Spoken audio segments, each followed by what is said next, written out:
Getting it as well, so got it. And Okay. I'm back. Unfortunately, I don't think I can do getting it this. as well, so got They it. won't let me leave. And What? They won't let you Leave, I'm cut off. Oh, Well, when I click on the thing, it shuts off my sound, and you can't hear me anyway. I can hear you. oh, but Uh-huh. when you get the script up But if on I click something this else, off like I'm I doing sent you the now, script. I sent you the script, Ken. It's on your email. he's got the script, right, Ken? Does he have it? I sent it to him. hi, well, we are live on YouTube, so I welcome know. everyone, and thank you for coming. We're trying to work out a few technical difficulties, and we'll be getting started in just a moment. I mean, Ken, I thought with other times you'd been able to like have the thing and switch back and forth between them, which is yes, I was, but something changed significantly with my Zoom service, and now I'm not able to. I can't do it for some reason.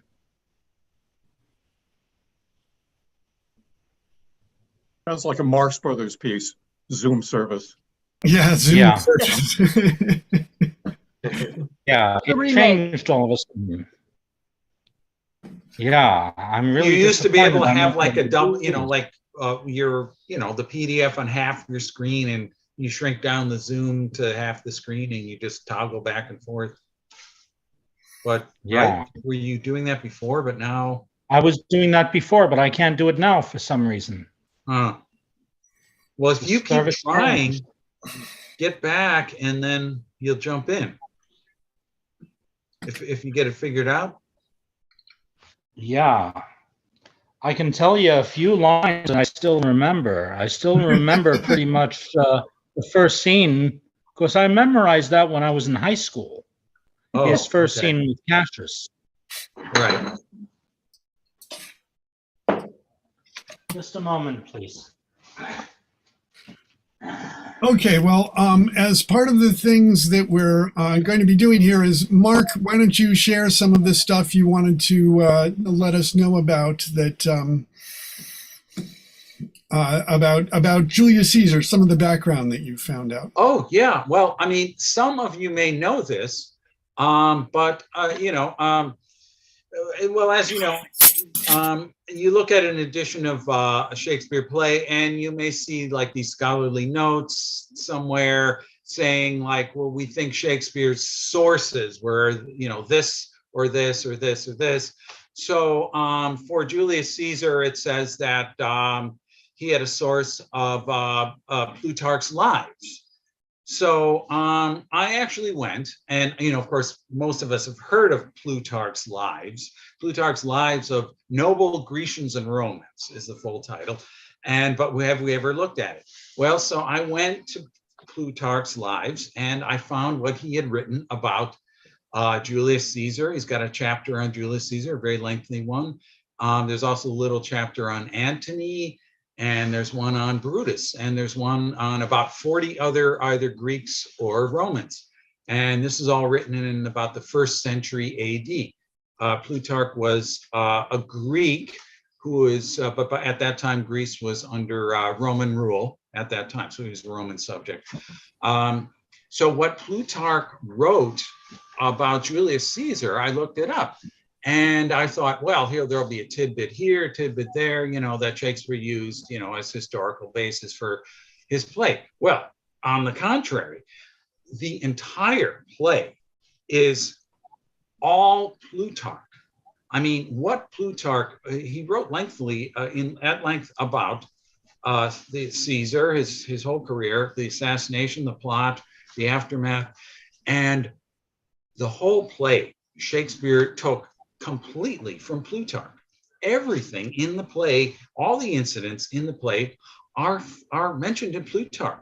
Everything from the first scene where you have Flavius and the other noble, berating the tradespeople for being out in the street without their uniforms on, That's in Plutarch. The soothsayer saying, Caesar, beware the Ides of March, verbatim from Plutarch. Portia's consternation and worry about her husband Brutus's state of mind. That's in Plutarch. Caesar's wife Calpurnia's dream, where she sees him as a statue, pouring out streams of blood. That's in Plutarch. Artemidorus, it's there. There's all kinds of even stuff verbatim from Plutarch. Those words are in the play, or descriptions that Plutarch gives are in some of the exposition of the play that characters say. It's amazing how, I mean, it's such intimate detail. It's like microscopic detail of Plutarch's descriptions are fleshed out into a play. So I thought this is very interesting. I mean, you know, unless you're a scholar, you may not know this. So very, very interesting. It's all Plutarch, and then Shakespeare took it and made it into a play. He invented nothing except for all the dialogue and the speeches. All the incidents are in Plutarch, everything. He didn't, okay, one thing that is not verbatim, there's no etu brute in Plutarch, but all kinds of other stuff, everything is. So I just thought it was really interesting. You know, the tragedy of Julius Caesar, heed you home, you imbeciles, etc. Same one. Anything, Paul? Yeah, no, I think that is, I mean, it is interesting in terms of the way people would take information back then.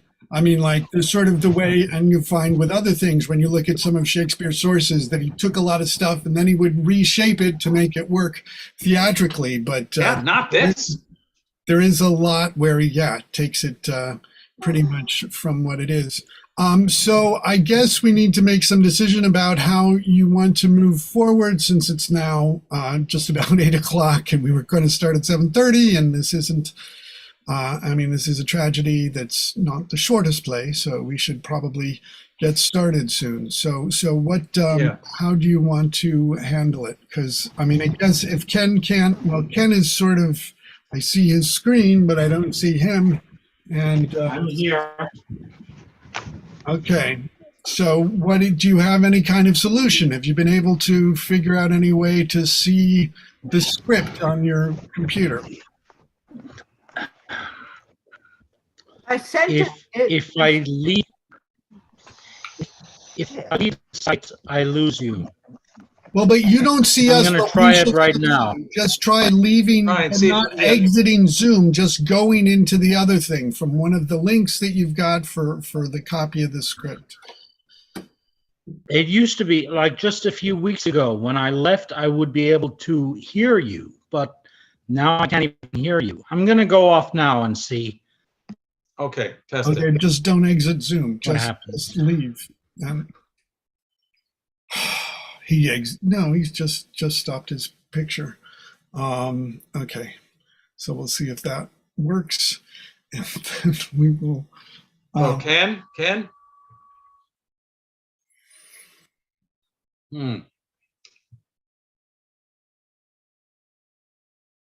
Okay, well, I mean, Ken, can you hear us? Because your mic is still live. Say something if you can hear us. Okay, yeah, it's hard to believe. We've been doing Zoom things for a couple of years now, and still having some challenges. Anyways, why don't we start introducing? So once we figure out what we can do, we can then do it. My name's Paul Sugarman. This is the Instant Shakespeare Company, and we're going to be doing a reading of Julius Caesar really soon now once we get started. I'm playing the cobbler Trebonius, the second soldier and fourth plebeian, and other things as needed, I guess. And I left a message for Eleanor. I don't know if she's coming. But I mean, I guess if people want to start introducing themselves and what they're playing. Well, okay, I'll just go down the list. Jennifer, I'm playing Flavius, Metellus, the servant to Octavius, Decius, and Lucilius. Jackie? Oh, hi, hello. I'm playing a carpenter, a Cicero, the first plebeian, Pindarus, Claudius, and Strato. Right. Catherine? Hello, I'm playing Marulus, Masala, and Plebeian 2. Michael? Michael E. Gardner playing Julius Caesar. Bravo. Asher? I'm Asher Susswine. I'm reading Casca, Sin of the Poet, and Titinius. Virginia? I'm Virginia Hammer, and I'm doing Calpurnia and Populius Lena and Volumnius. And Paula? I'm Paula Hosa. I'm reading Mark Antony. And I'm Mark Gehring. I'm Playmaster tonight, and I'm reading Soothsayer, Caius Ligarius, Servant to Caesar, Artemidorus, Servant to Antony, Messenger, Third Plebeian.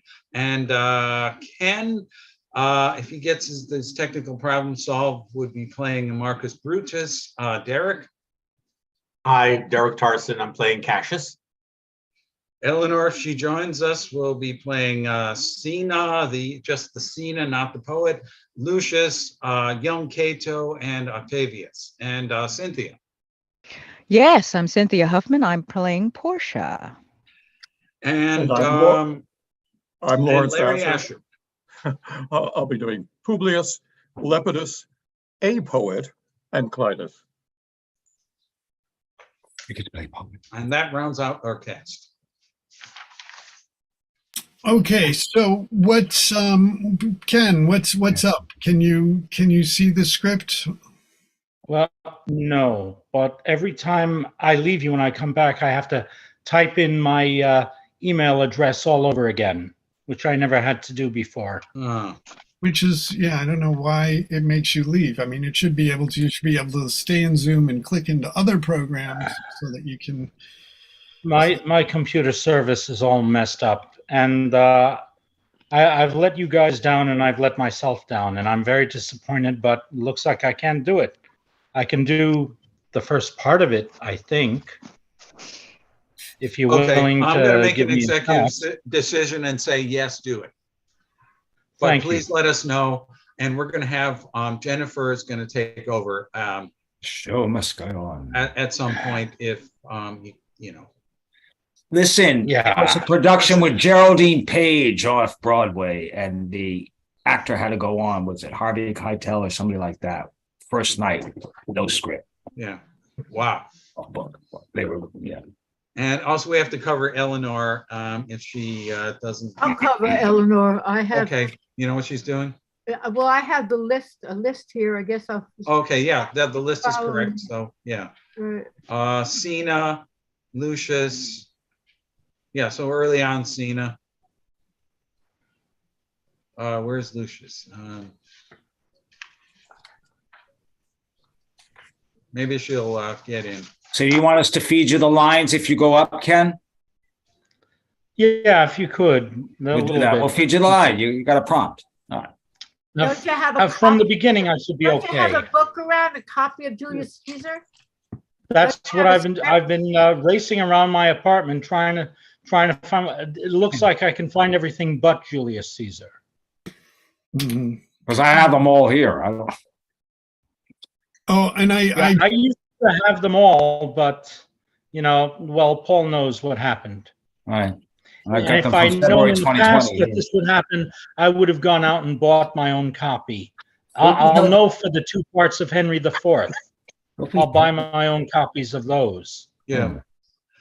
Jennifer, you do the tracks you were gonna do until if Ken has to bow out, then you're gonna take over Brutus, and I'll take over yours. Yes, please.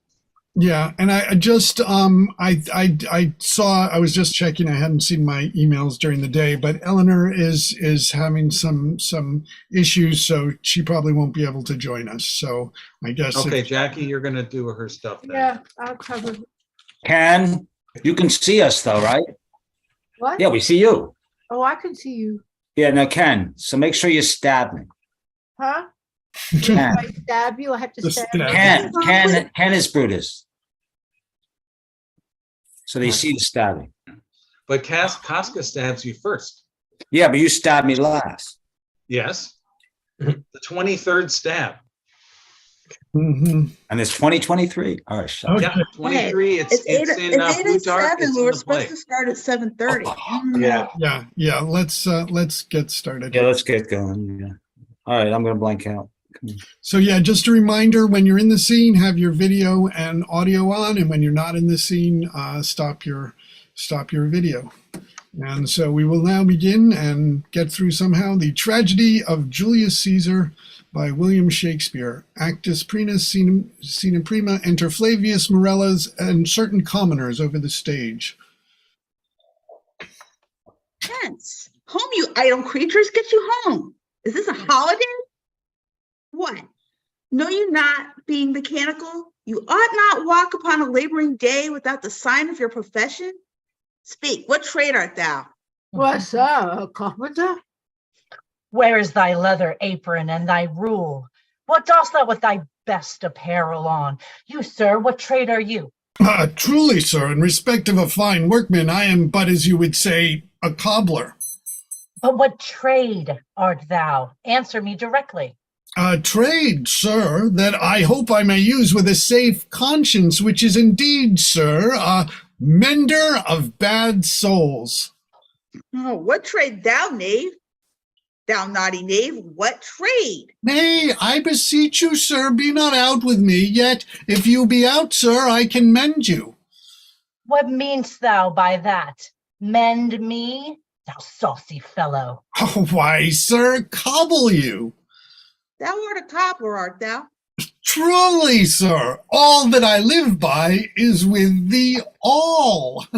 I meddle with no tradesmen's matters, nor women's matters, but with all I am indeed, sir, a surgeon to old shoes. When they are in great danger, I recover them. As proper men as ever trod upon neat's leather have gone upon my handiwork. Wherefore art thou not in thy shop today? Why dost thou lead these men about the streets? Truly, sir, to wear out their shoes to get myself into more work. But indeed, sir, we make holiday to see Caesar and rejoice in his triumph. Wherefore rejoice? What conquest brings him home? What tributaries follow him to Rome to grace in captive bonds his chariot wheels? You blocks, you stones, you worse than senseless things. Oh, you hard hearts, you cruel men of Rome. Knew you not Pompey? Many a time and oft have you climbed up to walls and battlements, to towers and windows, yea, to chimney tops, your infant in your arms, and there have sat the livelong day with patient expectation to see great Pompey pass the streets of Rome. And when you saw his chariot but appear, have you not made a universal shout? That Tiber trembled underneath her banks to hear the replication of your sounds made in her concave shores? And do you now put on your best attire? And do you now call out a holy day? And do you now strew flowers in his way that comes in triumph over Pompey's blood? Be gone. Run to your houses, fall upon your knees, pray to your gods to intermit the plague that needs much light on this ingratitude. Go, go, good countrymen, and for this fall assemble all the poor men of your sort. Draw them to Tiber banks, and weep your tears into the channel till the lowest stream do kiss the most exalted shores of all. See where their basest metal be not moved? They vanish tongue-tied in their guiltiness. Go you down that way towards the Capitol. This way will I. Disrobe the images if you do find them decked with ceremonies. May we do so? You know it is the feast of Lupercal. It is no matter. Let no images be hung with Caesar's trophies. I'll about and drive away the vulgar from the streets. So do you too, where you perceive them thick. These growing feathers, plucked from Caesar's wing, will make him fly in ordinary pitch. Who else would soar above the view of men and keep us all in servile fearfulness?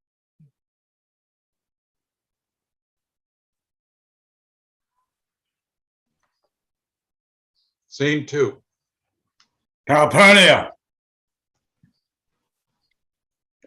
Calpurnia! Here, my Peace, lord. ho, Caesar speaks. Calpurnia, Here, my lord. stand you directly in Antonio's way when he doth run his course. Antonio, Caesar, my lord. forget not in your speed, Antonio, to touch Calpurnia, for our elders say the baron touched in this holy chase shake off their sterile curse. I shall remember. When Caesar says, do this, it is performed. Set on and leave no ceremony out. Caesar! Huh? Who calls? Bid every noise be still. Peace yet again. Who is this in the press that calls on me? I hear a tongue shrill and all the music cry, Caesar, speak, Caesar. Caesar! Caesar's turn to hear. Beware the Ides of March. What man is that? What man is that? Sir, but you beware the Set him before me. Let me see his face. Fellow, come from the throng. Look upon Caesar.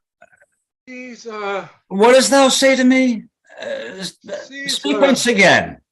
beware the Ides of March. He's a dreamer. Let us leave him.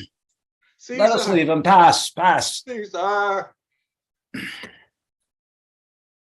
Will you go to see the order of the course? Not I. I pray you do. I am not gamesome. I do lack some part of that quick spirit that is in Antony.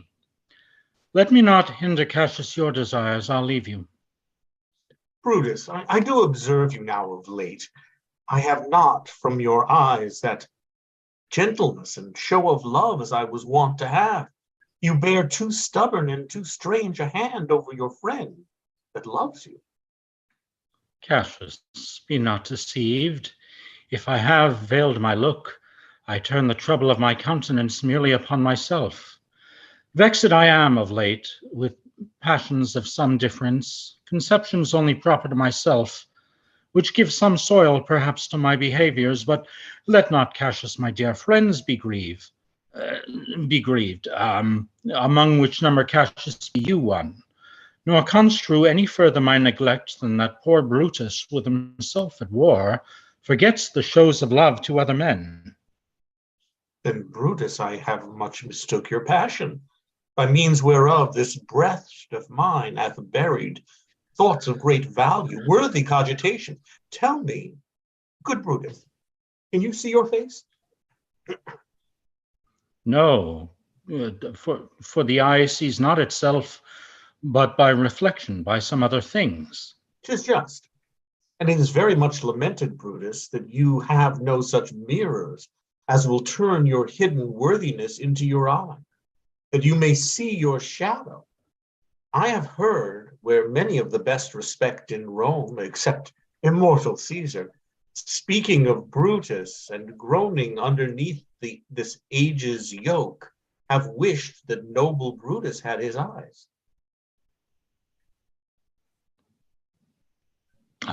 Into what dangers would you leave me, Cassius, that you would have me seek into myself for that which is not in me?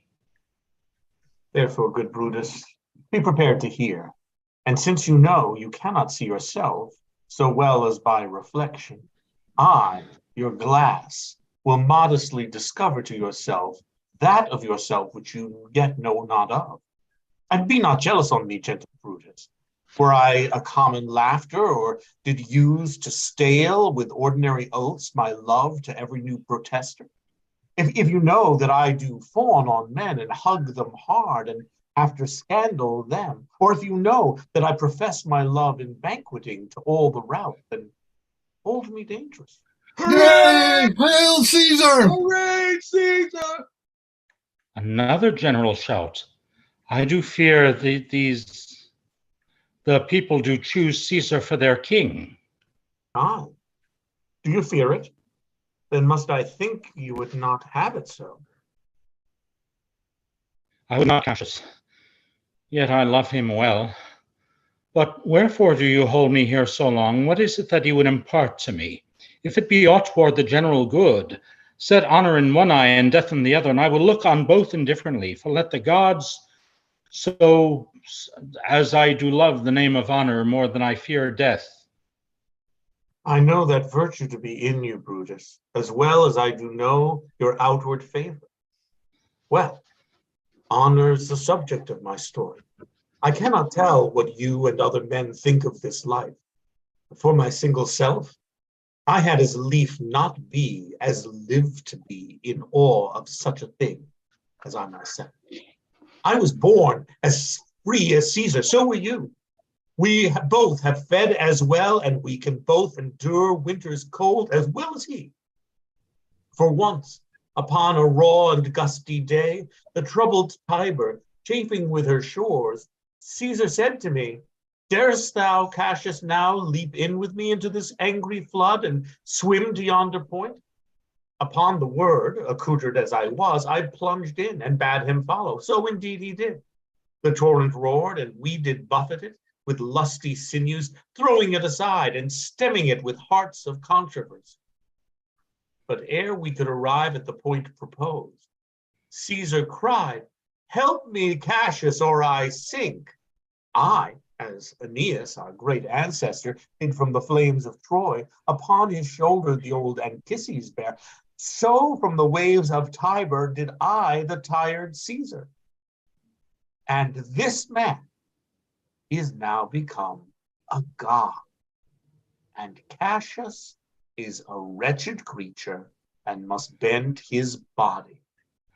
If Caesar carelessly but nod on him, he had a fever when he was in Spain, and when the fit was on him, I did mark how he did shake. 'Tis true, this god did shake. His coward lips did from their color fly, and this same eye which bend doth all the world did lose his luster.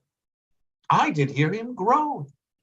Aye, and that tongue of his that bade the Romans mark him and write his speeches in their books, alas, it cried, "Give me some drink, Titinius," as a sick girl. He got it of me. A man of such feeble temper should so get the start of the majestic world and bear the palm alone. Another general shout. And it looks like I'd better stop here. If someone could, if Jennifer could take over from me. Another Thank you. general shout. I do believe that these applauses are for some new honors that are heaped on Caesar. My man, he doth bestride the narrow world like a colossus, and we petty men walk under his huge legs and peep about to find ourselves dishonorable graves. Men at some time are masters of their fates. The fault, dear Brutus, is not in our stars, but in ourselves that we are underlings. Brutus and Caesar, where should be in that Caesar? Why should that name be sounded more than yours? Write them together. Yours is as fair a name. Sound them, it doth become the mouth a swell. Weigh them, it is as heavy. Conjure with them. Brutus will start a spirit as soon as Caesar. Now, in the name of all the gods at once, upon what meat does this our Caesar feed, that he has grown so great? Age, thou art shame. Rome, thou hast lost the breed of noble bloods, when went there by an age since the great flood, but was famed with more than with one man. When could they say till now that talked of Rome, that her wide walks encompass but one man? Now is it Rome indeed, and room enough when there is in it for one only man? Oh, you and I have heard our fathers say there was a Brutus once that would have brooked the eternal devil to keep his state in Rome as easily as a king. That you do love me, I'm nothing jealous. What you will work me to, I perhaps a maid. How I have thought of this, and of these times I shall recount hereafter. For this present, I would not so, with love I might entreat you, be any further moved. What you have said I will consider. What you have to say I will with patience hear, and find a time both meet to hear and answer such high things. Till then, my noble friend, chew upon this. Brutus had rather be a villager than to repute himself a son of Rome under these hard conditions, as this time is like to lay upon us. I'm glad that my weak words have struck, but thus so much show of fire from Brutus. The Enter games are Caesar and his train. the games are done, and Caesar is returning. As they pass by, pluck Casca by the sleeve, and he will, after his sour fashion, tell you what has proceeded worthy note today. I will do so. But look you, Cassius, the angry spot doth glow on Caesar's brow, and all the rest look like a chidden train.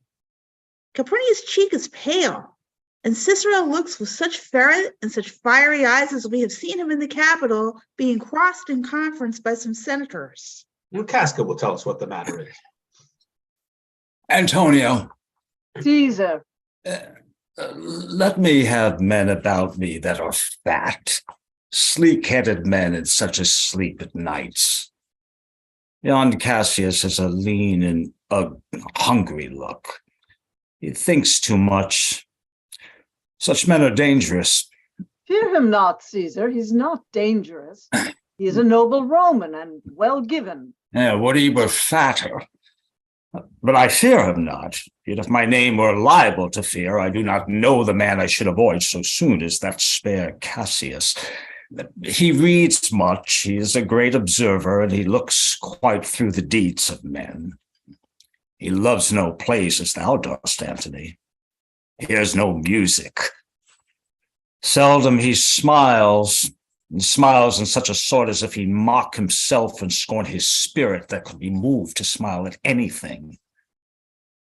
Such men as he be never at heart's ease while they beholds the greater than themselves, and therefore are they very dangerous. I rather tell thee what is to be feared than what I fear, for always I am Caesar.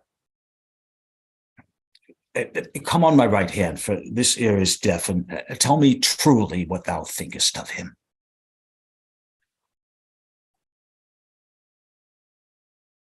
You pulled me by the cloak. Would you speak with me? All right, Casca, tell us what has chanced today that Caesar looks so sad. Why, you were with him, were you not? I should not then ask Casca what had chanced. Why, there was a crown offered him, and being offered him, he put it by with the back of his hand, thus. And then the people fell a-shouting. What was the second noise for? Why, for that too. Well, they shouted thrice. What was the last cry for? Why, for that too. Was the crown offered him thrice? Aye, marry, was't. And he put it by thrice, every time gentler than other, and at every putting by mine honest neighbours shouted. Who offered him the crown? Why, Antony. Tell us the manner of it, gentle Casca. I can as well be hanged as tell the manner of it. It was mere foolery. I did not mark it. I saw Mark Antony offer him a crown, yet 'twas not a crown neither. 'Twas one of those coronets. And as I told you, he put it by once. But for all that, to my thinking, he would fain have had it. Then he offered to him again, and again he put it by. But to my thinking, he was very loath to lay his fingers off it. And then he offered it the third time. He put it the third time by, and still, as he refused it, the rabblemen hooted and clapped their chopped hands, and threw up their sweaty nightcaps, and uttered such a deal of stinking breath because Caesar refused the crown that it had almost choked Caesar, for he swooned and fell down at it. And for mine own part, I durst not laugh for fear of opening my lips and receiving the bad air. But soft, I pray you, what, did Caesar swoon? He fell down in the marketplace and foamed at mouth and was speechless. It is very like he had the falling sickness. No, Caesar hath it not, but you and I, and honest Casca, we have the falling sickness. I know not what you mean by that, but I am sure Caesar fell down. If the Tagrag people did not clap him and hiss him according as he pleased and displeased them, as they used to do the players in the theater, I am no true. What said he when he came unto himself? Marry, before he fell down, when he perceived the common herd was glad, he refused the crown. He plucked me ope his doublet and offered them his throat to cut. And I had been a man of any occupation, if I would not have taken him at a word, I would I might go to hell among the rogues. And so he fell. When he came to himself again, he said if he had done or said anything amiss, he desired their worships to think it was his infirmity. 3 or 4 wenches where I stood cried, Alas, good soul, and forgave him with all their hearts. But there's no heed to be taken of them. If Caesar had stabbed their mothers, they would have done no less. And after that, he came thus sad away. Aye. Did Cicero say anything? Aye.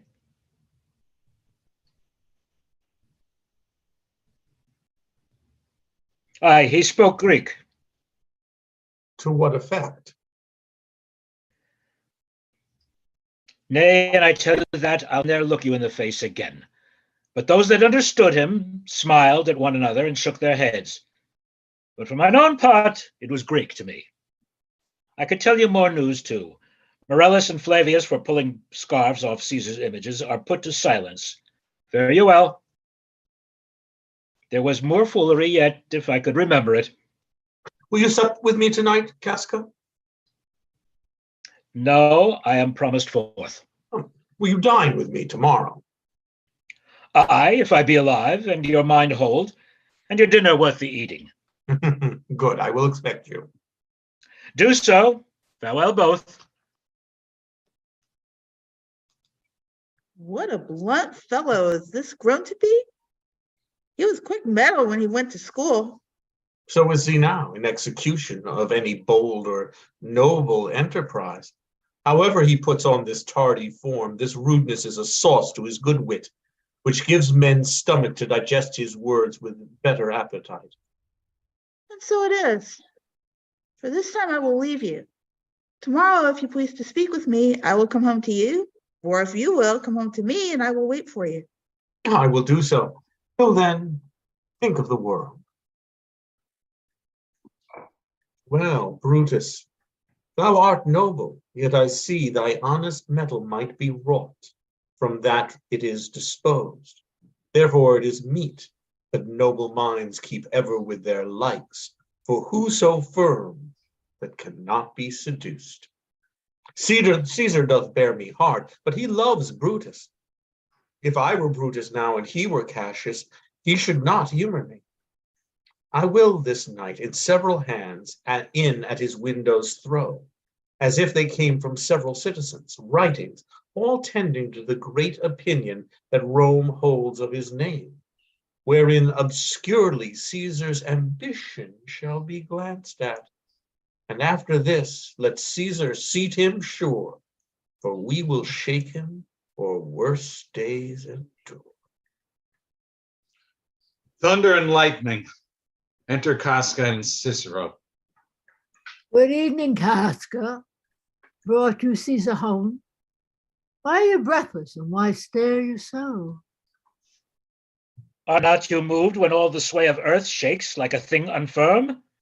Oh, I have seen tempests when the scolding winds have raved the knotty oaks, and I have seen the ambitious ocean swell and rage and foam to be exalted with the threatening clouds. But never till tonight, never till now, did I go through a tempest-dropping fire.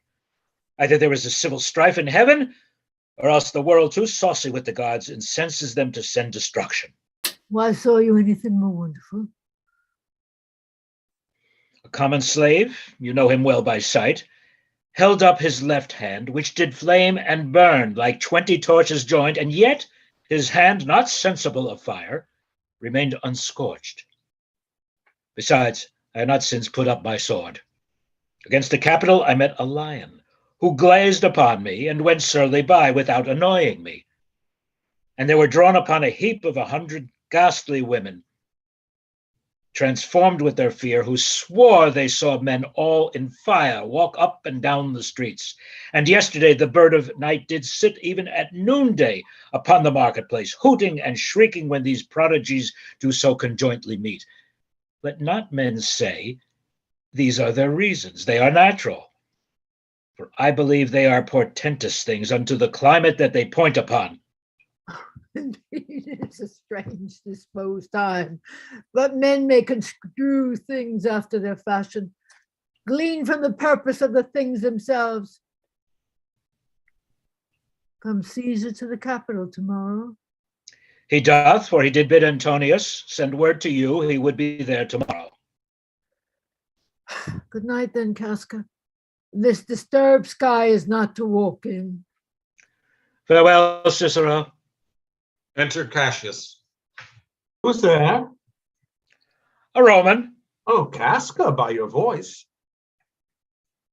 Your ear is good, Cassius. What night is this? A very pleasing night to honest men. Whoever knew the heavens men as so? Those that have known the earth so full of faults, for my part, I have walked about. That's my line. Those that have known the earth so full of faults, for my part, I have walked about the streets, submitting me unto the perilous night, and thus unbraced, Casca, as you see, have bared my bosom to the thunderstone. And when the cross blue lightning seemed to open the breast of heaven, I did present myself, even in the aim, the very flash of it. But wherefore did you so much tempt the heavens? It is the part of men to fear and tremble when the most mighty gods by tokens send such dreadful heralds to astonish us. You are dull, Casca, and those sparks of life that should be in a Roman, you do want, or else you use not. You look pale and gaze and put on fear and cast yourself in wonder to see the strange impatience of the heavens. But if you would consider the true cause, why all these fires, why all these gliding ghosts, why birds and beasts from quality and kind, why old men, fools, and children calculate, why all these things change from their ordinance, their natures and preformed faculties to monstrous quality. Why you shall find that heaven hath infused them with these spirits to make them instruments of fear and warning unto some monstrous state. Nor could I, Casca, name to thee a man most like this dreadful night that thunders, lightens, opens graves, and roars as doth the lion in the Capitol. A man no mightier than thyself or me in personal action, yet prodigious grown and fearful as these strange eruptions are. 'Tis Caesar that you mean, is it not, Cassius? Let it be who it is, for Romans now have thews and limbs like to their ancestors. But woe the while, and our fathers' minds are dead, and we are governed with our mother's spirits. Our yoke and sufferance show us womanish. Indeed, they say the senators mean to establish Caesar as a king, and he shall wear his crown by sea and land, in every place, save here in Italy. I know where I will wear this dagger then. Cassius from bondage will deliver Cassius. Therein, ye gods, you make the weak most strong. Therein, ye gods, you tyrants do defeat. Nor stony tower, nor walls of beaten brass, nor airless dungeon, nor strong links of iron can be retentive to the strength of spirit. But life being weary of these worthy bars, never lacks power to dismiss itself. If I know this, know all the world besides, that part of tyranny that I do bear, I can shake off at pleasure. So can I. So every bondman in his own hand bears the power to cancel his captivity.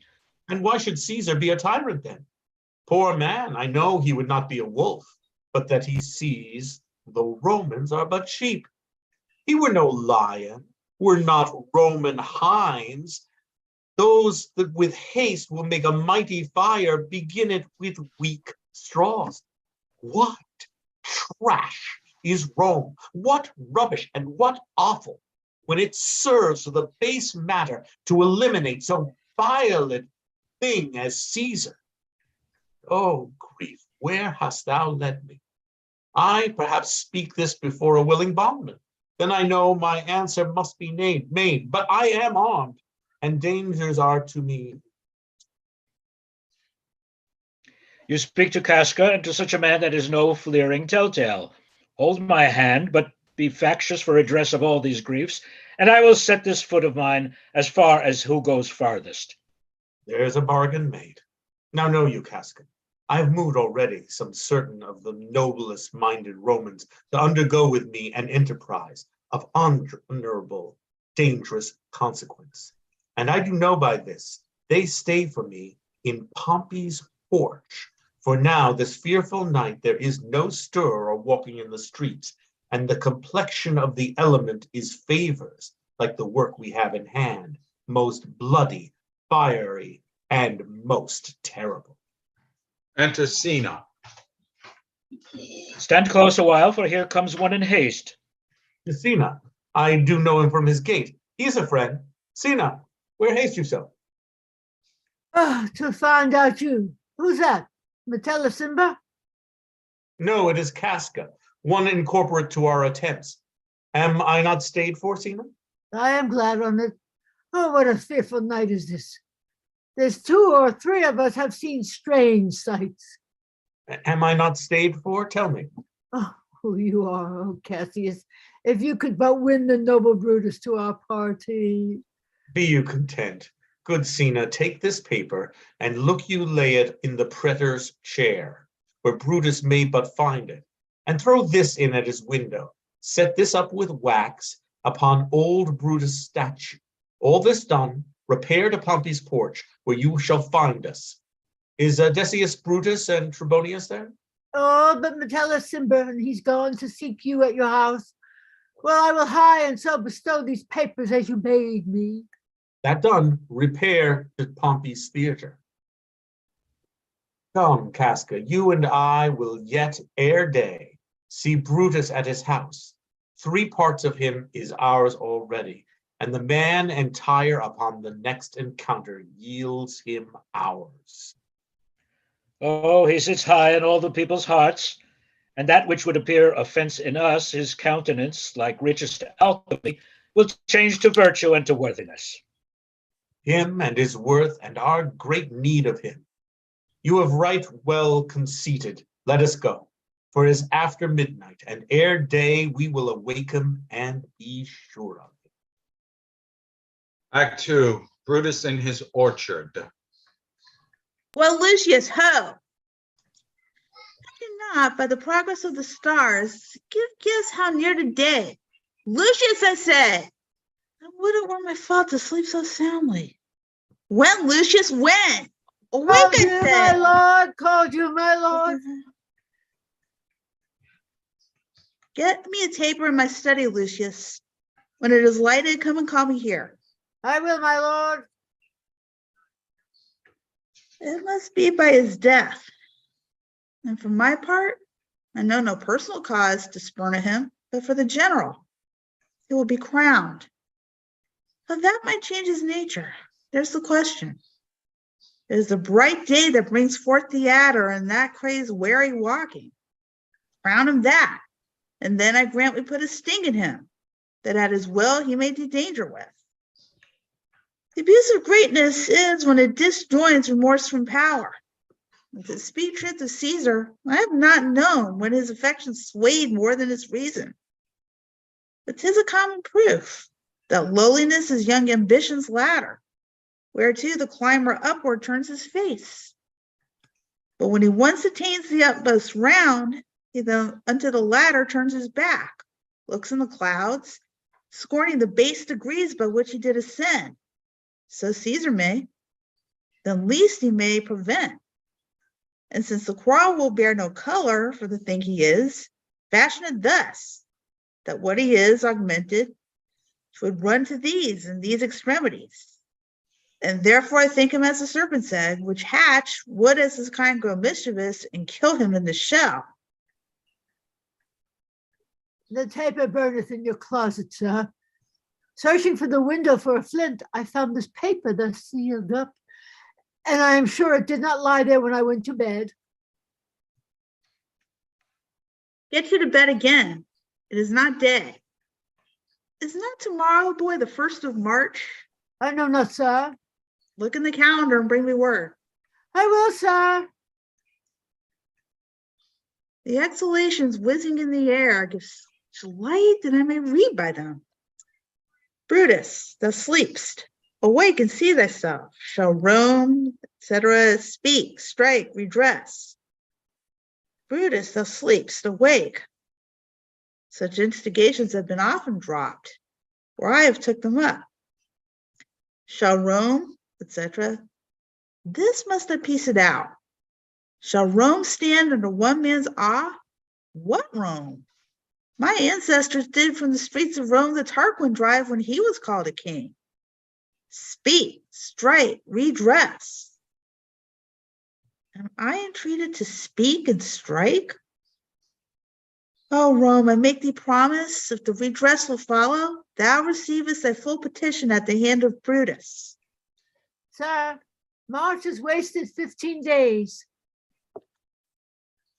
'Tis good. Go to the gate, somebody knocks. Since Cassius did wed me against Caesar, I have not slept. Between the acting of a dreadful thing and the first motion, all the interim is like a phantasma or a hideous dream. The genius and all the mortal instruments are then in council. And the state of a man, like to a little kingdom, suffers in the nature of an insurrection. Sir, 'tis your brother Cassius at the door, who doth desire to see you. Is he alone? No, sir, there are more with him. Do you know them? No, sir, their hats are plucked about their ears, and half their faces buried in their cloaks, that by no means I may discover them by any mark of favor. Let them enter. They're the faction. Oh, conspiracy, shamest thou to show thy dangerous brow by night when evils are most free? Oh, then by day, where wilt thou find a cavern dark enough to mask thy monstrous visage? Seek none conspiracy, hide it in smiles and affability. For if thou pass thy native semblance on, not Erebus itself were dim enough to hide thee from prevention. Enter the conspirators, Cassius, Casca, Decius, Cinna, Metellus, and Trebonius. I think we are too bold upon your rest. Good morrow, Brutus, do we trouble you? I have been up this hour, awake all night. Know I these men that come along with you? Yes, every man of them, and no man here but honors you. And everyone doth wish you had but that opinion of yourself, which every noble Roman bears of you. This is Trebonius. He is welcome hither. This Decius Brutus. He is welcome too. This Casca.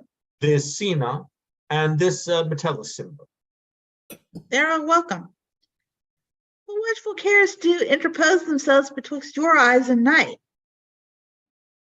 Shall I entreat a word?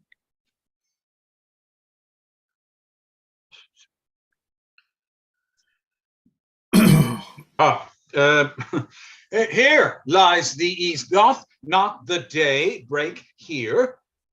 No. Oh, pardon, sir, doth, and yon grey lawns that fret the clouds are messengers of day. You shall confess that you are both deceived. Pardon, sir, it doth, and yon grey lines that fret the clouds are messengers of day. You shall confess that you are both deceived. Here, as I point my sword, the sun arises, which is a great way growing on the south, weighing the youthful season of the year. Some 2 months hence, up higher toward the north, He first presents his fire, and the High East stands as the capital directly here. Give me your hands all over, one by one. And let us swear our resolution. No, not an oath. If not the face of men, the sufferance of our souls, the time's abuse. If these be motives weak, break off betimes, and every man hence to his idle bed. So let high-sided tyranny range on till each man drop by lottery. But if these, as I am sure they do, bear fire enough to kindle cowards and to steal with valor the melting spirits of women, then, countrymen, what need we any spur but our own cause to prick us to redress? What other bond than secret Romans that have spoke the word and will not palter? And what other oath than honesty to honesty engaged that this shall be, or we will fall for it? Swear, priests and cowards, and men, Catullus, old feeble carrions, and such suffering souls of welcome wrongs. And to bad causes, swear such creatures as men doubt, but do not stain the even virtue of our enterprise, nor the suppressive metal of our spirits, to think that or our cause or our performance to need an oath, when every drop of blood that every Roman bears and nobly bears is guilty of a several bastardy, if he do break the smallest particle of any promise that hath passed from him. But what of Cicero? Shall we sound him? I think he will stand very strong with us. Let us not leave him out. No, by no means. Oh, let us have him, for his silver hairs will purchase us a good opinion, and by men's voices to commend our deeds. It shall be said his judgment ruled our hands, our youths and wildness shall no whit appear, but all buried in his gravity. No, name him not. Let us not break with him, for he will never follow anything that other men begin. Then leave him out. Indeed, he is not fit. Shall no man else be touched, but only Caesar? Decius well urged. I think it is not meet. Mark Antony, so well beloved of Caesar, should outlive Caesar. We shall find of him a shrewd contriver. As you know, his means, if he improve them, may stretch so far as to annoy us all, which to prevent, let Antony and Caesar fall together. Our course will seem too bloody, Caius Cassius, to cut the head off and then hack the limbs, like wrath and death and envy afterwards. For Antony is but a limb of Caesar. Let's be sacrificers, but not butchers, Caius. We all stand up against the spirit of Caesar, and in the spirit of men there is no blood. Oh, that we then could come by Caesar's spirit and not dismember Caesar. But, alas, Caesar must bleed for it. And gentle friends, let's kill him boldly, but not wrathfully. Let's carve him as a dish fit for the gods, not hew him as a carcass fit for hounds. And let our hearts, as subtle masters do, stir up their servants to an act of rage, and after seem to chide them. This shall make our purpose necessary and not envious, which so appearing to the common eyes, we shall be called perjurers, not murderers. And for Mark Antony, think not of him, for he can do no more than Caesar's arm when Caesar's head is off. Yet I fear him, for in the engrafted love he bears to Caesar. Alas, good Cassius, do not think of him. If he loves Caesar, all that he can do is to himself, take thought and die for Caesar, and that were much he should. For he is given to sports, to wildness, and much company. There is no fear in him. Let him not die, for he will live and laugh at this hereafter. Bong, bong, bong. Peace, count the clock. The clock is striking 3. 'Tis time to part. But it is doubtful yet whether Caesar will come forth today or no, for he is superstitious grown of late, quite from the main opinion he held once of fantasy of dreams and ceremonies. It may be these apparent prodigies, the unaccustomed terror of this night, and the persuasion of his augurers may hold him from the capital today. Never fear that.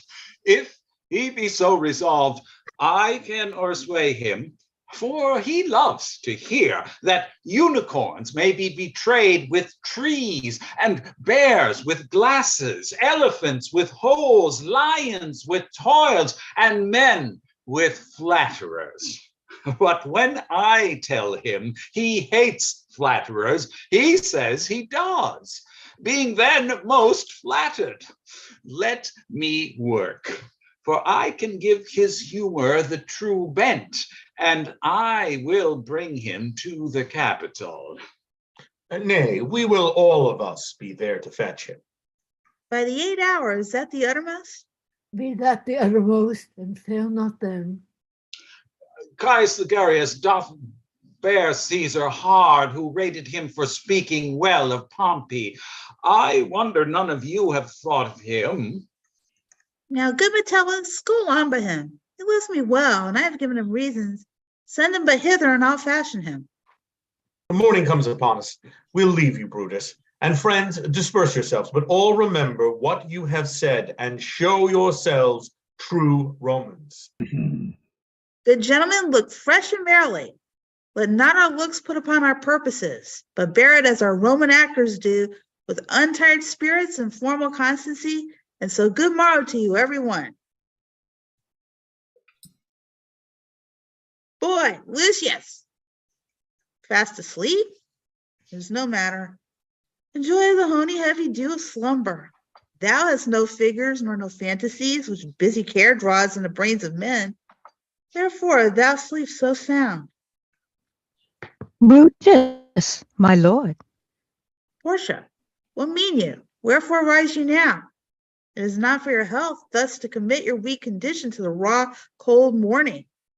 Nor for yours neither. You have ungently, Brutus, stole from my bed. And yesternight at supper, you suddenly arose and walked about, musing and sighing with your arms across. And when I asked you what the matter was, you stared upon me with ungentle looks. I urged you further. Then you scratched your head and too impatiently stamped with your foot. Yet I insisted, yet you answered not, but with an angry wafter of your hand gave sign for me to leave you. So I did, fearing to strengthen that impatience which seemed too much enkindled, and withal hoping it was but an effect of humor which sometime hath his hour with every man. It will not let you eat, nor talk, nor sleep. And could it work so much upon your shape as it hath much prevailed on your condition, I should not know you, Brutus. Dear my lord, make me acquainted with your cause of grief. I'm not well in health, and that is all. Brutus is wise, and were he not in health, he would embrace the means to come by it. What so I do? Could Portia go to bed? Is Brutus sick? And is it physical to walk embraced and suck up the humors of the dank morning? What? Is Brutus sick, and will he steal out of his wholesome bed to dare the vile contagion of the night, and tempt the roomy and unpurged air to add unto his sickness? No, my Brutus, you have some sick offense within your mind, which by the right and virtue of my place I ought to know of. And upon my knees, I charm you by my once commended beauty, by all your vows of love, and that great vow which did incorporate and make us one, that you unfold to me, yourself, your half, why you are heavy, and what men tonight have had resort to you, for here have been some 6 or 7 who did hide their faces even from darkness. Kneel not, gentle Portia. I should not need if you were gentle, Brutus. Within the bond of marriage, tell me, Brutus, is it accepted I should know no secrets that appertain to you? Am I yourself, but as it were in sort or limitation? To keep with you at meals, comfort your bed, and talk to you sometimes? Dwell I but in the suburbs of your good pleasure? If it be no more, Portia is Brutus' harlot, not his wife. You are my true and honorable wife, as dear to me as are the ruddy drops that visit my sad heart. If this were true, then should I know this secret? I grant I am a woman, but withal a woman that Lord Brutus took to wife. I grant I am a woman, but withal a woman well reputed, Cato's daughter. Think you I am no stronger than my sex, being so fathered and so husbanded? Tell me your counsels. I will not disclose them. I have made strong proof of my constancy, given myself a voluntary wound here in the thigh. Can I bear that with patience and not my husband's secrets? Oh, ye gods, render me worthy of this noble wife. Hark, hark, one knocks. Portia, go in a while, and by thy bosom shall partake the secret of my heart. All my engagements I will construe to thee. All the charactery of my sad brows, leave me with haste. Enter Lucius and Ligarius. Lucius, who's that knocks? Oh, Lucius, I'm sorry, I lost my place. Lucius, I'm sorry. Page. Here is a sick man that would speak with you. Caius Ligarius, that Metellus spake of. Boy, stand aside. Caius Ligarius, how? Vouchsafe good morrow from a feeble tongue. Oh, what a time have you chose out, brave Caius, to wear a kerchief? Would you were not sick? I am not sick. If Brutus have in hand any exploit worthy the name of honor. Such an exploit have I in hand, Ligarius. Had you a healthful ear to hear of it? By all the gods that Romans bow before, I here discard my sickness. Soul of Rome, brave son, derived from honorable loins, thou, like an exorcist, hast conjured up my mortified spirit. Now bid me run, and I will strive with things impossible. Yea, get the better of them. What's to do? A piece of work that will make sick men whole. But I am not some whole that we must make sick. That must we also. What it is, my Caius, I shall unfold to thee as we are going, to whom it must be done. Set on your foot, and with a heart new fired, I follow you. To do I know not what, but it suffices that Brutus leads me on. Follow me then. Thunder and lightning, enter Julius Caesar in his nightgown. Or heaven or earth had been at peace tonight. Twice hath Calpurnia in her sleep cried out, "Help, ho, they murder Caesar." Who's within? My lord. Go bid the priests to present sacrifice and bring me their opinions of success. I will, my lord. What mean you, Caesar? Think you to walk forth? You shall not stir out of your house today. Caesar shall forth. The things that threaten me now look on my back. When they shall see the face of Caesar, they are vanished. Caesar, I never stood on ceremonies, yet now they fright me. There is one within, besides the things that we have heard and seen, recounts most horrid sights seen by the watch. A lioness hath whelped in the streets, and graves have yawned and yielded up their dead. Fierce fiery warriors fight upon the clouds in ranks and squadrons, and bright form of war, which drizzled blood upon the Capitol.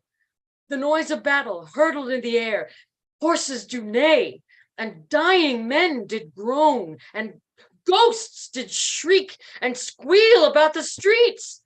Oh, Caesar, these things are beyond all use, and I do fear them. Can be avoided, whose end is purposed by the mighty gods. Yes, Caesar shall go forth. For these predictions are to the world in general as to Caesar. When beggars die, there are no comets seen. The heavens themselves blaze forth the death of princes. Cowards die many times before their deaths. The valiant never taste of death but once. Of all the wonders that I have yet heard, it seems to me most strange that men should fear seeing the death. A necessary end will come when it will come. What say the augurs? They would not have you to stir forth today, plucking the entrails of an offering forth. They could not find a heart within the beast. The gods do this in shame of cowardice. Caesar should be a beast without a heart if he should stay at home today for fear. No, Caesar shall not. Danger knows full well that Caesar is more dangerous than he. We here 2 lions littered in one day, and I the elder and more terrible, and Caesar shall go forth. Alas, my lord, your wisdom is consumed in confidence. Do not go forth today. Call it my fear that keeps you in the house, and not your own. We'll send Mark Antony to the Senate House, and he shall say you are not well today. Let me upon my knee prevail in this. Enter Decius. Mark Antony shall say I am not well, and for thy humor I will stay at home. Here's Decius Brutus. He shall tell them so. Caesar, all hail. Good morrow, worthy Caesar. I come to fetch you to the Senate House. And you're come in a very happy time to bear my greeting to the senators and tell them that I will not come today. The cannot is false, and that I dare not falser. I will not come today. Tell them so, Decius.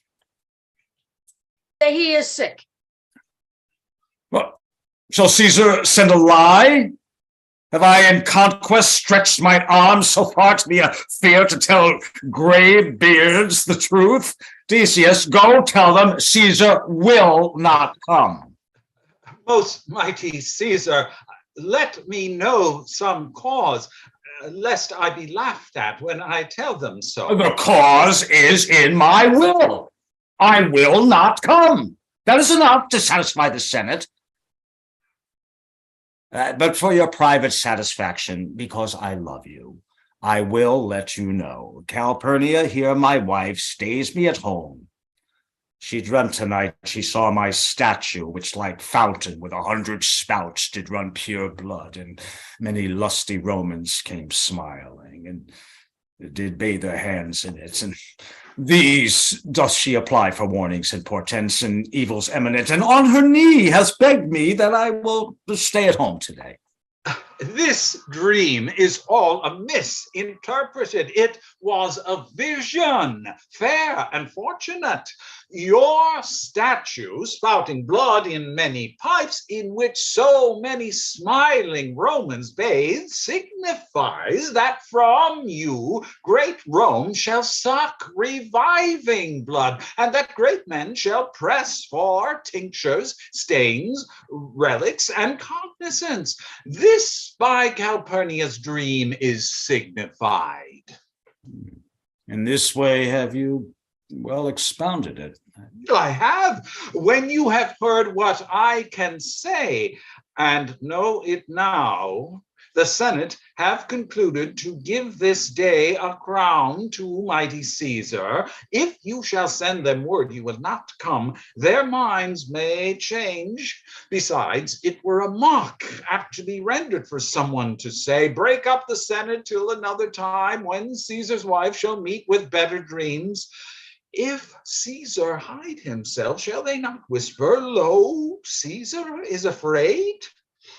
Pardon me, Caesar, for my dear, dear love to your proceeding bids me tell you this, and reason to my love is liable. How foolish do your fears seem now, Calpurnia? I'm ashamed I did yield to them. Give me my robe, for I will go. Enter Brutus, Ligarius, Metellus, Casca, Trebonius, Sina, and Publius.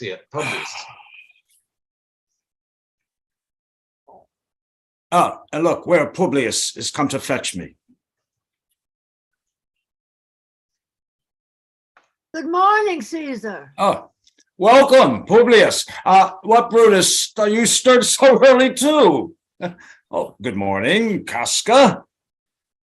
Caius Ligarius, Caesar was ne'er so much your enemy as that same ague which hath made you lean. What is it o'clock? Caesar's just struck an 8.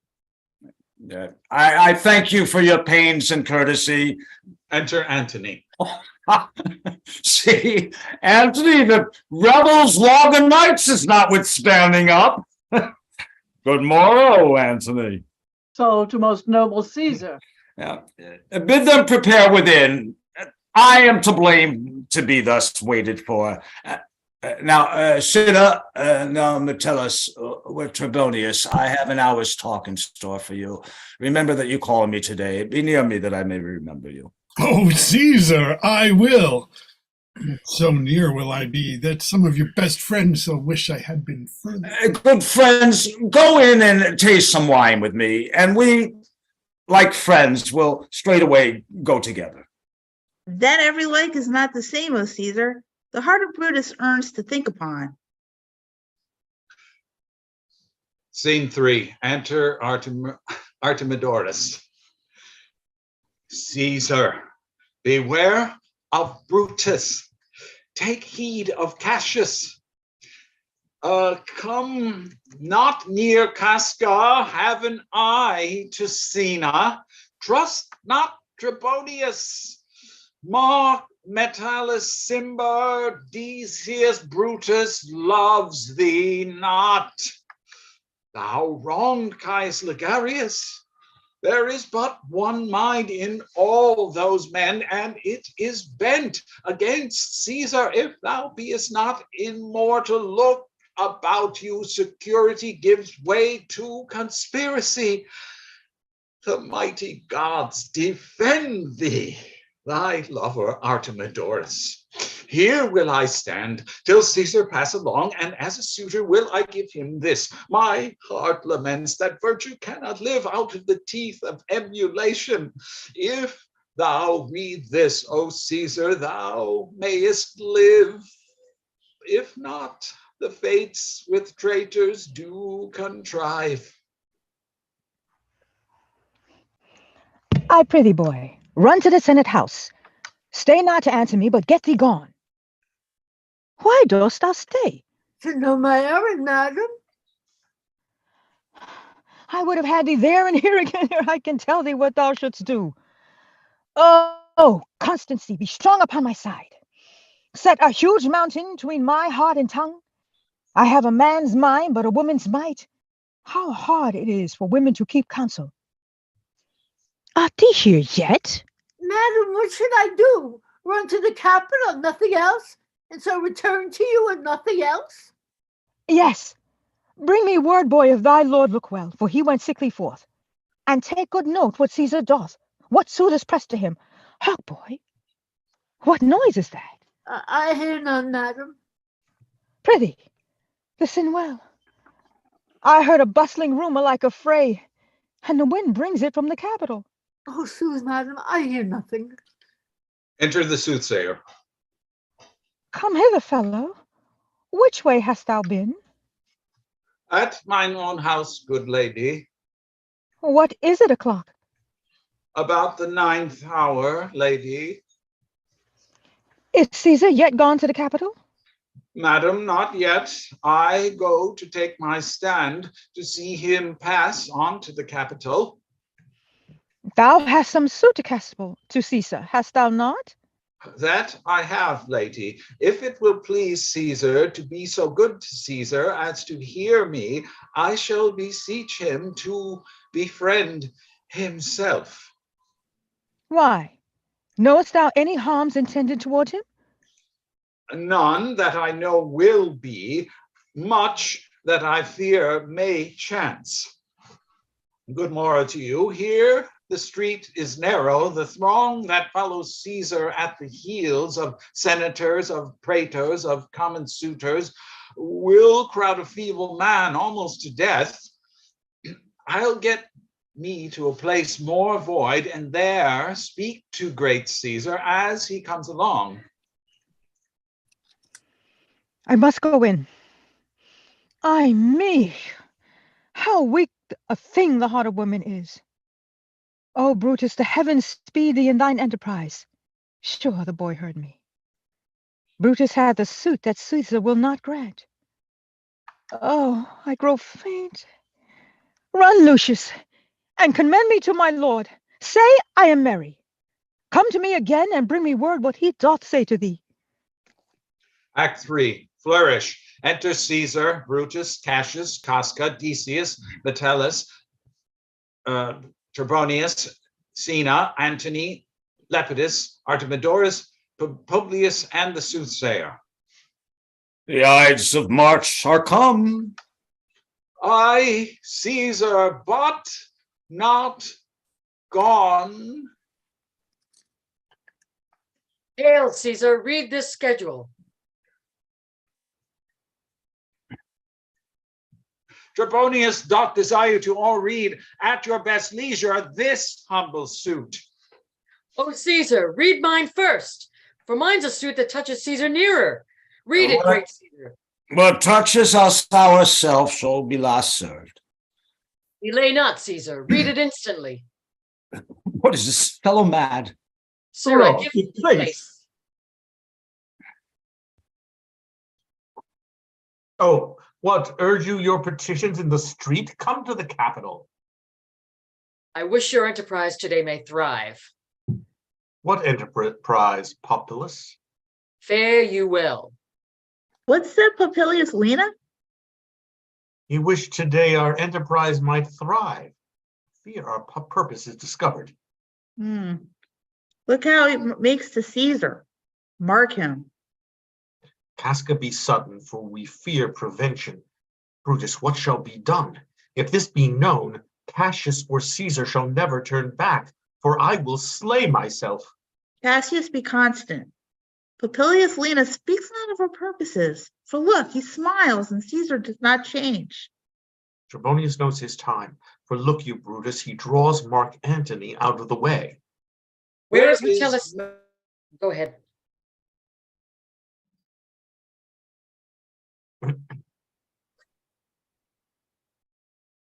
Where is Metellus Cimber? Let him go, and presently prefer his suit to Caesar.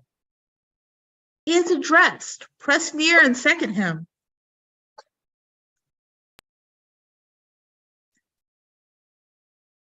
Casca, you are the first that rears your hand. Sorry.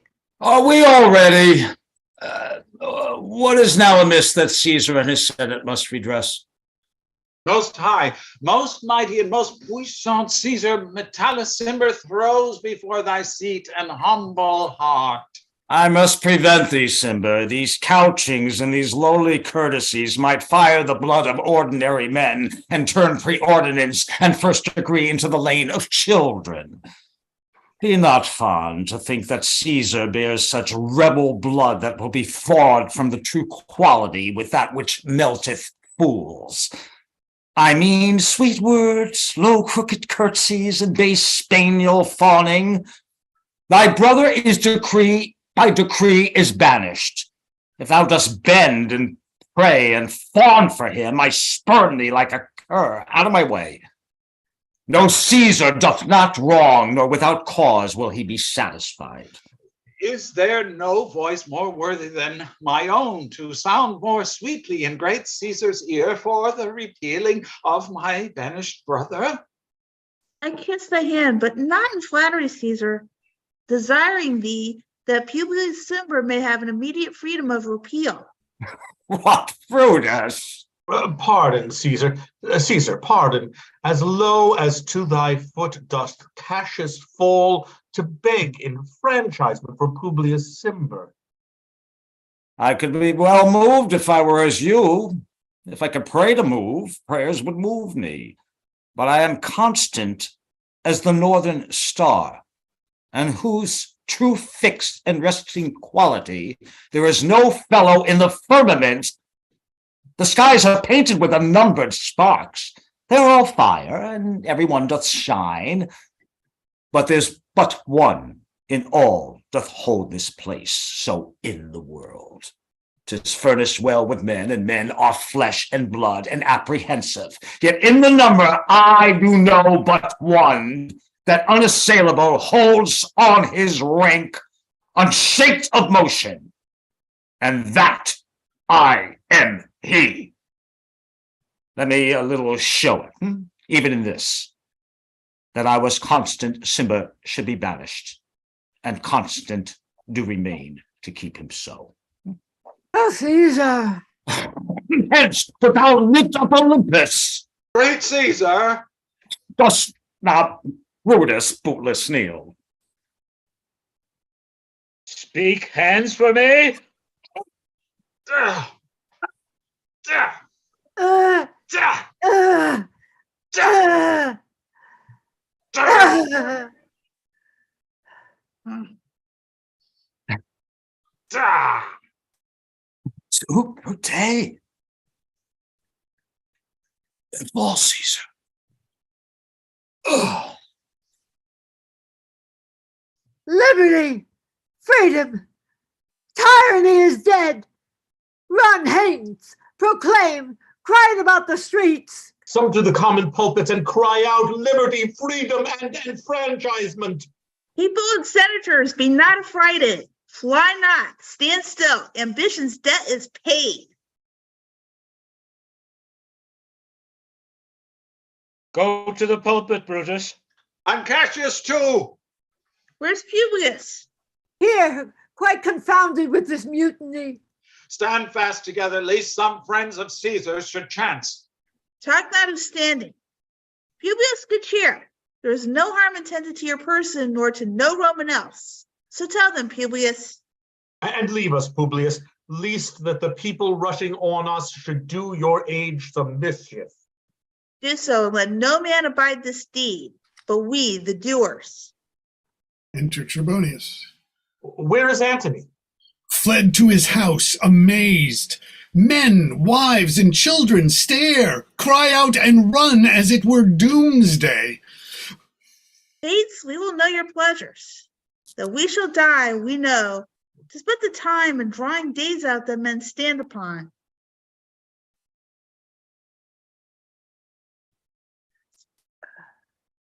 Asher? Casca, I'm sorry. why he that cuts off 20 years of life cuts off so many years of fearing death. That's Cassius, not Casca.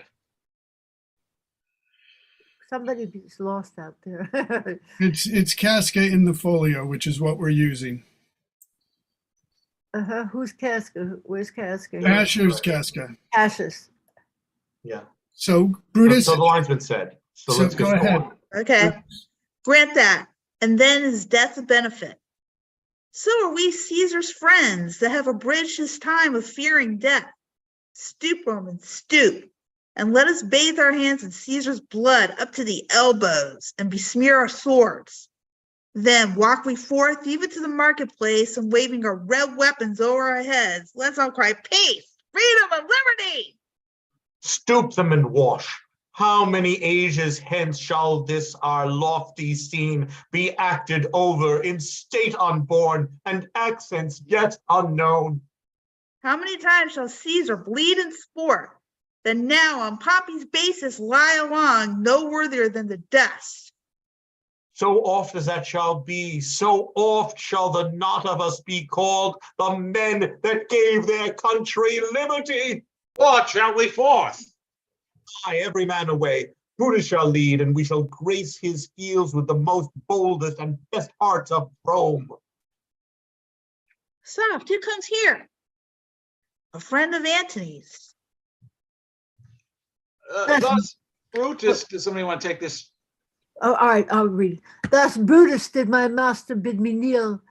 Thus did Mark Antony bid me fall down and bring prostrate. Thus he bade me say, Brutus is noble, wise, valiant, and honest. Caesar was mighty, bold, royal, and loving.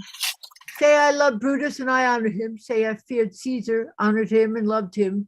If Brutus will vouchsafe that Antony may safely come to him, and be resolved how Caesar hath deserved to lie in death, Mark Antony shall not love Caesar dead as well as Brutus living, but will follow the fortunes and affairs of noble Brutus through the hazards of the untrod state with all true faith. So says my master Antony. Thy master is a wise and valiant Roman. I never thought him worse. Tell him, so please him come into this place, he shall be satisfied, and by my honor depart untouched. I'll fetch him presently.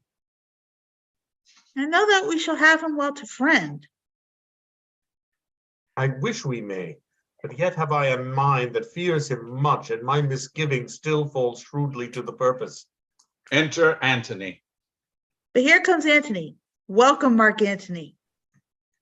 Oh, mighty Caesar, dost thou lie so low? Are all thy conquests, glories, triumphs, spoils shrunk to this little measure?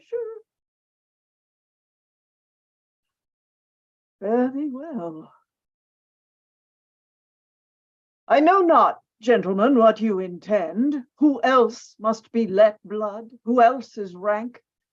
If I myself, there is no hour so fit as Caesar's death's hour, nor no instrument of half that worth as those your swords made rich with the most noble blood of all this world.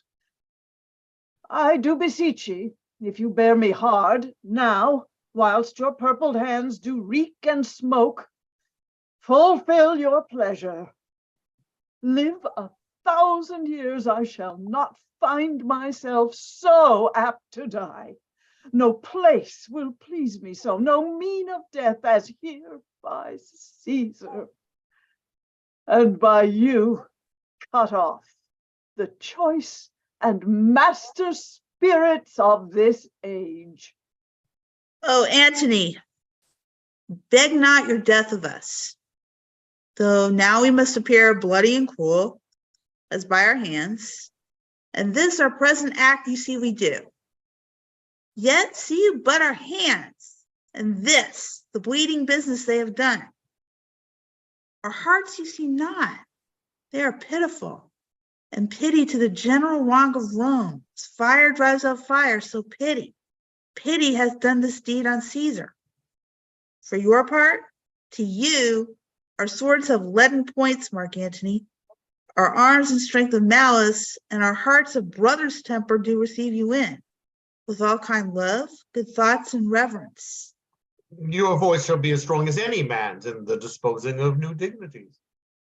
Only be patient, till we have appeased the multitude besides themselves with fear, and then we will deliver you the cause. Why I, that did love Caesar when I struck him, have thus proceeded. I doubt not your wisdom. Let each man render me his bloody hand. First, Marcus Brutus will I shake with you. Next, Caius Cassius, do I take your hand?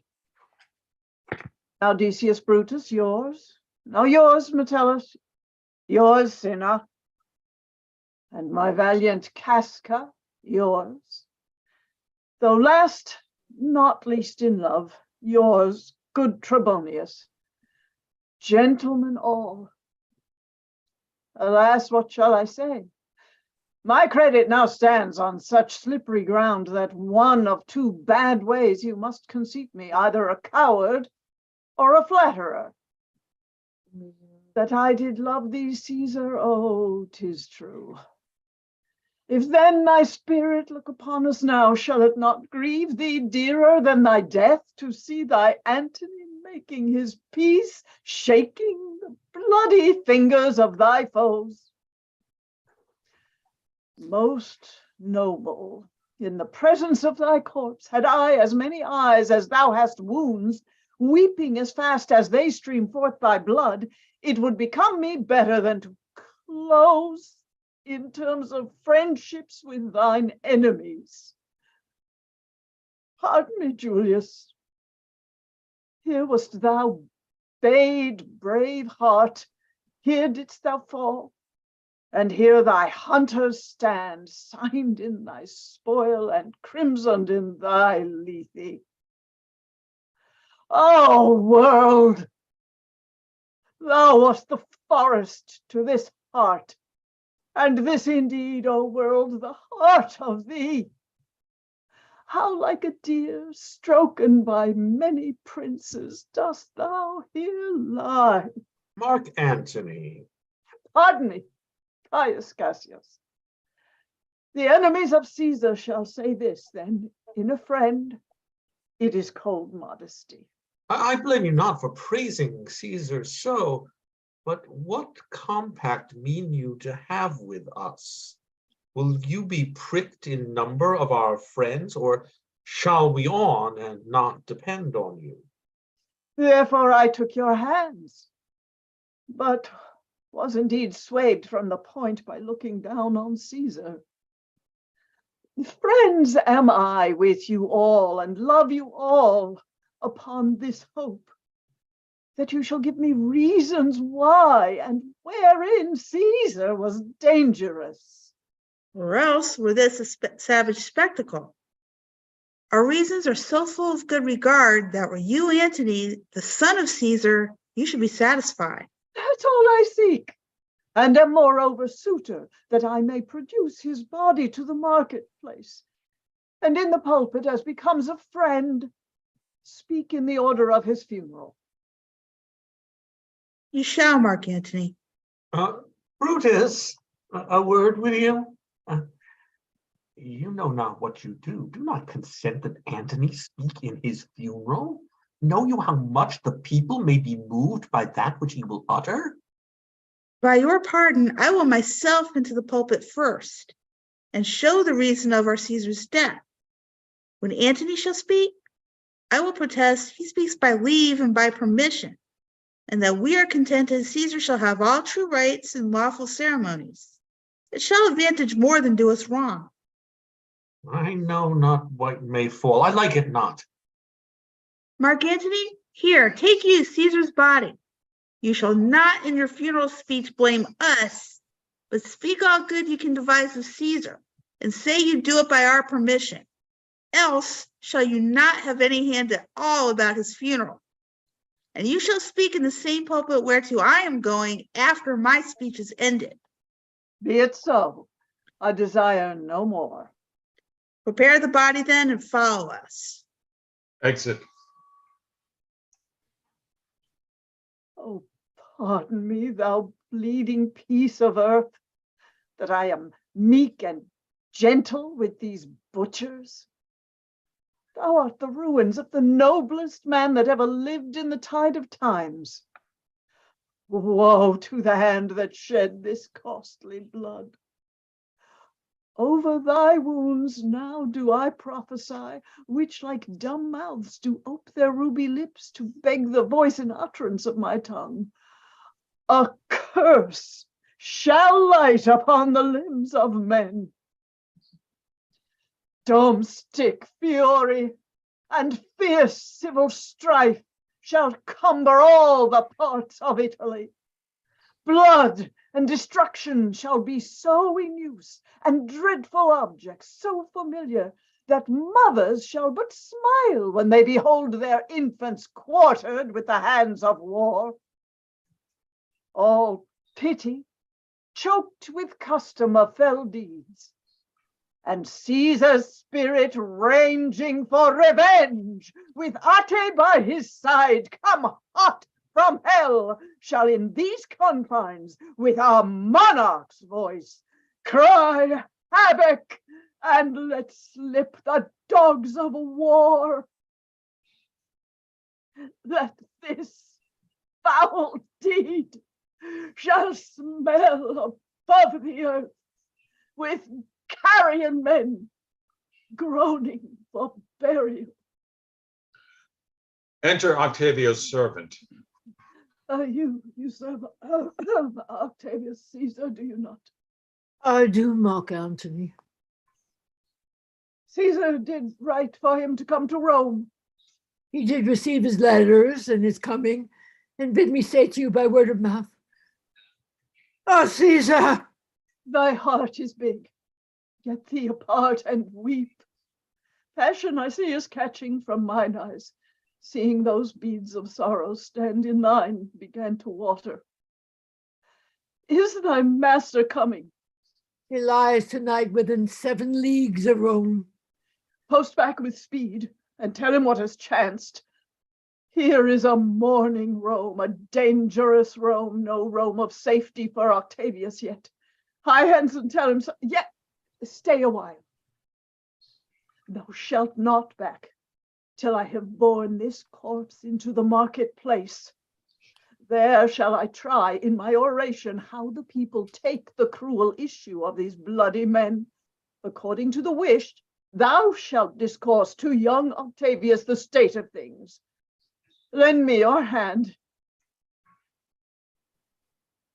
Scene 2. Enter Brutus and goes into the pulpit, and Cassius with the plebeians. We will be We will satisfied. be will be satisfied. satisfied. Let us be Satisfied. We will be satisfied. satisfied. We will be satisfied. Then follow me and give me audience, friend.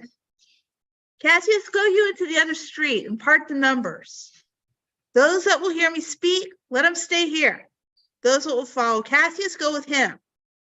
And public reason shall be rendered of Caesar's death. I will hear Brutus speak. I will hear Cassius and compare their reasons when severally we hear them rendered. The noble Brutus is ascended. Silence. Be patient until the last.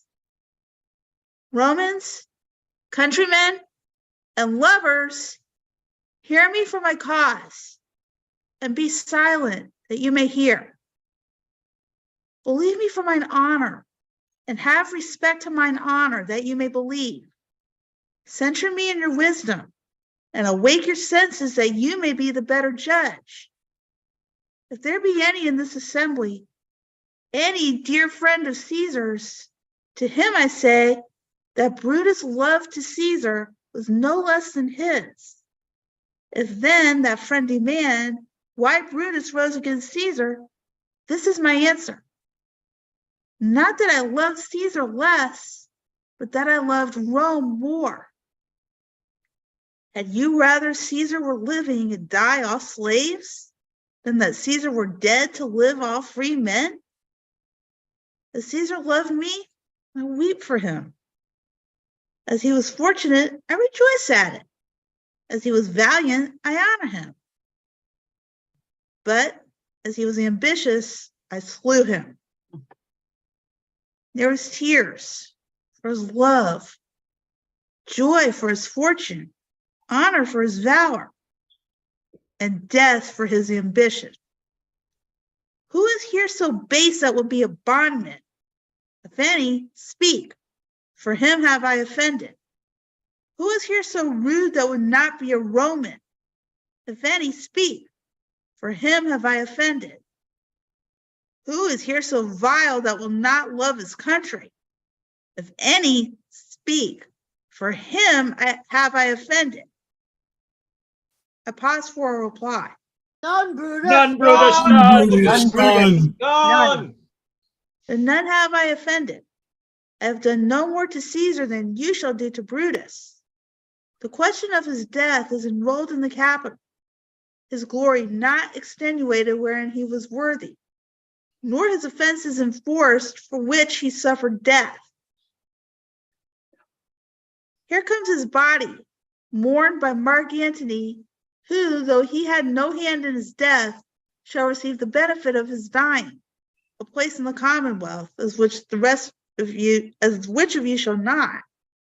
With this I depart, that as I slew my best lover for the good of Rome, I have the same dagger for myself when it shall please my country to need my death. Live, Live, Brutus, live, live. Live, Bring him Brutus. with triumph Live. home into his house. Give him a statue with his ancestors. Let him be Caesar. Caesar's better part shall be crowned in Brutus. We'll bring him to his house. We'll show it and clamors with shows and clamors. My countrymen, Peace, silence. Brutus speaks. Peace, ho! good countrymen, let me depart alone. And for my sake, stay here with Antony. Do grace to Caesar's corpse, and grace his speech tending to Caesar's glories, which Mark Antony, by our permission, is allowed to make. I do entreat you, not a man depart, save I alone, till Antony have spoke. Stay, ho, and let us hear Mark Antony. Let him go up into the public chair. We'll hear him. Noble Antony, go up. For Brutus' sake, I am beholding to you. What does he say of Brutus? He says, for Brutus' sake, he finds himself beholding to us all. Ah, 'twere best he speak no harm of Brutus here. This Caesar was a tyrant. Nay, that's certain. We are blessed that Rome is rid of him. Peace. Let us hear what Antony can say. You gentle Romans. Peace, help, let Peace, us hear oh, him. let's hear him. Friends, Let's hear him. Romans, countrymen, lend me your ears. I come to bury Caesar, not to praise him. The evil that men do lives after them. The good is often terred with their bones. So let it be with Caesar. The noble Brutus hath told you Caesar was ambitious. If it was so, it was a grievous fault, and grievously hath Caesar answered it. Here, under leave of Brutus and the rest, for Brutus is an honorable man, so are they all honorable men, come I to speak in Caesar's funeral. He was my friend, faithful and just to me. But Brutus says he was ambitious, and Brutus is an honorable man. He hath brought many captives home to Rome, whose ransoms did the general coffers fill. Did this in Caesar seem ambitious? When that the poor have cried, Caesar hath wept. Ambition should be made of sterner stuff. Yet Brutus says he was ambitious. And Brutus is an honorable man. You all did see that on the Lupercal I thrice presented him a kingly crown, which he did thrice refuse. Was this ambition? Yet Brutus says he was ambitious, and sure he is an honorable man. I speak not to disprove what Brutus spoke, but here I am to speak what I do know. You all did love him once, not without cause. What cause withholds you then to mourn for him? Oh, judgment! Thou art fled to brutish beasts, and men have lost their reason. Bear with me. My heart is in the coffin there with Caesar, and I must pause till it come back to me. Methinks there is much reason in his sayings. If thou consider rightly of the matter, Caesar has had great wrong. Has he, masters? I fear there will be a worse come in his place. Mark ye his words. He would not take the crown. Therefore, 'tis certain he was not ambitious. Oh, if it be found so, some will dear abide it. Poor soul, his eyes are red as fire with weeping. There's not a nobler man in Rome than Antony. Oh, now mark him. He begins again to speak. But yesterday, the word of Caesar might have stood against the world. Now lies he there, and none so poor to do him reverence. Oh, masters, if I were disposed to stir your hearts and minds to mutiny and rage, I should do Brutus wrong and Cassius wrong, who you all know are honorable men. I will not do them wrong. I rather choose to wrong the dead, to wrong myself and you, than I will wrong such honorable men. But here's a parchment with the seal of Caesar. I found it in his closet. 'Tis his will. Let but the commons hear this testament, which, pardon me, I do not mean to read, and they would go and kiss dead Caesar's wounds, and dip their napkins in his sacred blood, yea, beg a hair of him for memory, and dying mention it within their wills, bequeathing it as a rich legacy unto their issue. We'll hear the will. Read it, Mark Antony. The will! The will! We will hear Dear Caesar's will! Yes, Gentle will! friends, I must not read it. It is not meet you know how Caesar loved you. You are not wood, you are not stones, but men. And being men, hearing the will of Caesar, it will inflame you, it will make you mad. 'Tis good you know not that you are his heirs. For if you should, oh, what would come of it? Read the will. We'll hear it, Antony. You shall read us the will, Caesar's will. Will you be patient? Will you stay a while? I have overshot myself to tell you of it. I fear I wrong the honorable men whose daggers have stabbed Caesar. I do fear it. They were traitors, honorable men. The will! The Testament. The will! You will compel me then to read the will. Then make a ring about the corpse of Caesar. Let me show you him that made the will. Shall I descend? Will you give me leave? Come down. Down! Descend. You shall have leave. A ring. Stand round. Room for Antony. Room for Antony, most noble Antony. If you have tears, prepare to shed them now. Stand back. You all do Room know back. this Bear mantle. back. Bear I back. remember the first time ever Caesar put it on. 'Twas on a summer's evening in his tent. That day he overcame the nervy. Look, in this place ran Cassius' dagger through. See what a rent the envious Casca made. Through this, the well-beloved Brutus stabbed, and as he plucked his cursed steel away, mark how the blood of Caesar followed it, and rushing out of doors to be resolved if Brutus so unkindly knocked or no. For Brutus, as you know, was Caesar's angel. Judge, oh you gods, how dearly Caesar loved him. This was the most unkindest cut of all. For when the noble Caesar saw him stab, ingratitude, more strong than traitor's arms, quite vanquished him.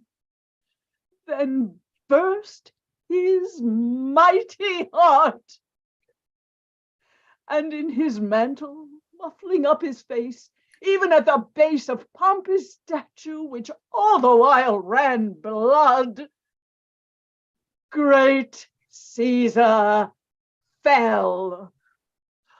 Oh, what a fall was there, my countrymen. Then I and you and all of us fell down while bloody treason flourished over us. Oh, now you weep, and I perceive you feel the dint of pity. These are gracious drops. Kind souls, what weep you when you but behold our Caesar's vesture wounded? Look you here, here is himself, marred as you see with traitors. Oh, piteous spectacle. Oh, noble Caesar. Oh, woeful day. Oh, traitors, villains. Oh, most bloody sight. We will be revenged. Revenge about Revenge. seek, burn, fire, kill, Revenge. slay. Let not a traitor live. Stay, countrymen. Peace there. Hear the noble Anthony. We'll hear Revenge. him. We'll follow him.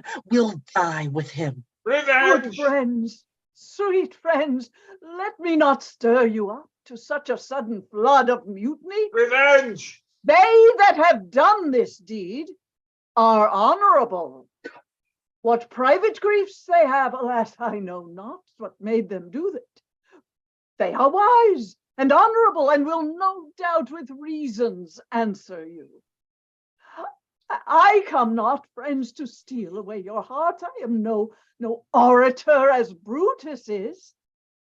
But as you know me all, a plain, blunt man that love my friend, and that they know full well that gave me public leave to speak of him, for I have neither writ, nor words, nor worth, action, nor utterance, nor the power of speech to stir men's blood. I only speak right on. I tell you that which you yourselves do know. Show you sweet Caesar's wounds. Poor dumb mouths, and bid them speak for me. But were I Brutus, and Brutus Antony, there were an Antony would ruffle up your spirits and put a tongue in every wound of Caesar that should move the stones of Rome to rise in mutiny.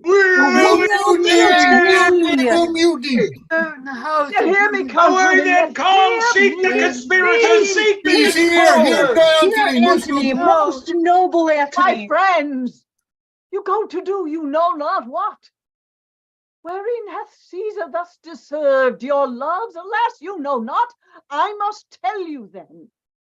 You have forgot the will I told you of. The will! Most true, the will! Let's stand in the will! Will here. And under Caesar's seal, to every Roman citizen he gives, to every several man, 75 drachmas. Oh, Most noble Caesar, we'll revenge his death. royal Caesar! Peace ho! Peace ho! Moreover, he hath left you all his walks, his private arbors, and new planted orchards on this side of the Tiber. He hath left them you and to your heirs forever. Common pleasures to walk abroad and recreate yourselves. Here was our Caesar. When comes such another? Never, never. Come away, away. We'll burn his body in the holy place, and with the brands fire the traitors' houses. Take up the body.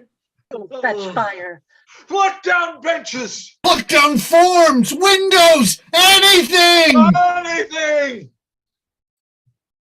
Now let it work.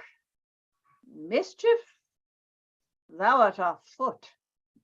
Take thou what course thou wilt. How now, fellow? Oh, Sir Octavius is already come to Rome. Where is he? He and Lepidus are at Caesar's house. And thither will I straight to visit him. He comes upon a wish.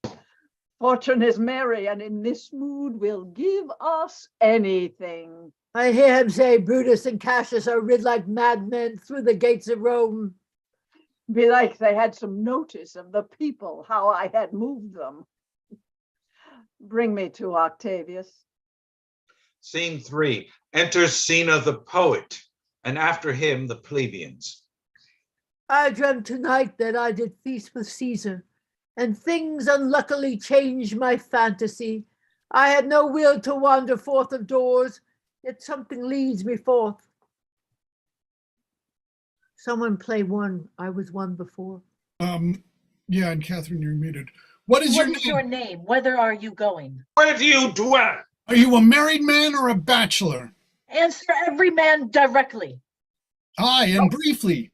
Aye, and wisely. Aye, and truly you were best. Oh, what is What my is name? thy name? Whither am I going? Where do I dwell? Am I a married man or a bachelor? Then to answer every man directly and briefly, wisely and truly. Wisely, I say, I am a bachelor. That's as much as to say they are fools that marry. You'll bear me a bang for that, I fear. Proceed directly. Directly, I am going to Caesar's funeral. As a friend or enemy? As a friend. That matter is answered directly. For your dwelling, briefly. Briefly, I dwell by the Capitol. Your name, sir, truly. Truly, my name is Cinna. Tear him to pieces. He's a conspirator. No, I am Cinna the poet. I am Cinna the poet. Tear him for his bad verses. Tear him for his bad verses. I am not Cinna the conspirator. It is no matter. His name's Cinna. Pluck but his name out of his heart and turn him going. Tear him, come, brands, ho, firebrands! To Brutus, to Cassius, burn all, some to Decius' house, and some to Cascas, and some to Ligarius. Away, go! Burn, burn. Act 4. Enter Antony, Octavius, and Lepidus. These many then shall die. Their names are pricked. I do consent. I'm sorry, I'm doing Lepidus. Oh, okay. I do consent. Is there an Octavius? Who's doing Octavius? Let's see. Is there Your brother too must die. Consent you, Lepidus? I do consent. Prick him down, Antony. Upon condition, Publius shall not live. Who is your sister's son, Mark Antony? He shall not live. Look, with a spot, I damn him. But Lepidus, go you to Caesar's house. Fetch the will hither, and we will determine how to cut off some charges in legacies. What? Shall I find you here? Or here, or at the Capitol. This is a slight unmeritable man, meet to be sent on errands. Is it fit, the threefold world divided, he should stand one of the three to share it? So you thought him and took his voice, who should be pricked to die in our black sentence and prescription. Octavius, I have seen more days than you. And though we lay these honors on this man to ease ourselves of diverse slanderous loads, he shall but bear them, as the ass bears gold, to groan and sweat under the business, either led or driven, as we point the way. And having brought our treasure where we will, then take we down his load and turn him off, like to the empty ass, to shake his ears and graze in the commons. You may do your will, but he's a tried and valiant soldier.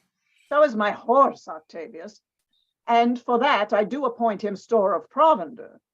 It is a creature that I teach to fight, to whine, to stop, to run directly on, his corporal motion governed by my spirit, and in some taste is Lepidus but so. He must be taught and trained and bid go forth. A barren spirited fellow, one that feeds on objects, arts, and imitations, which, out of use and staled by other men, begin his fashion.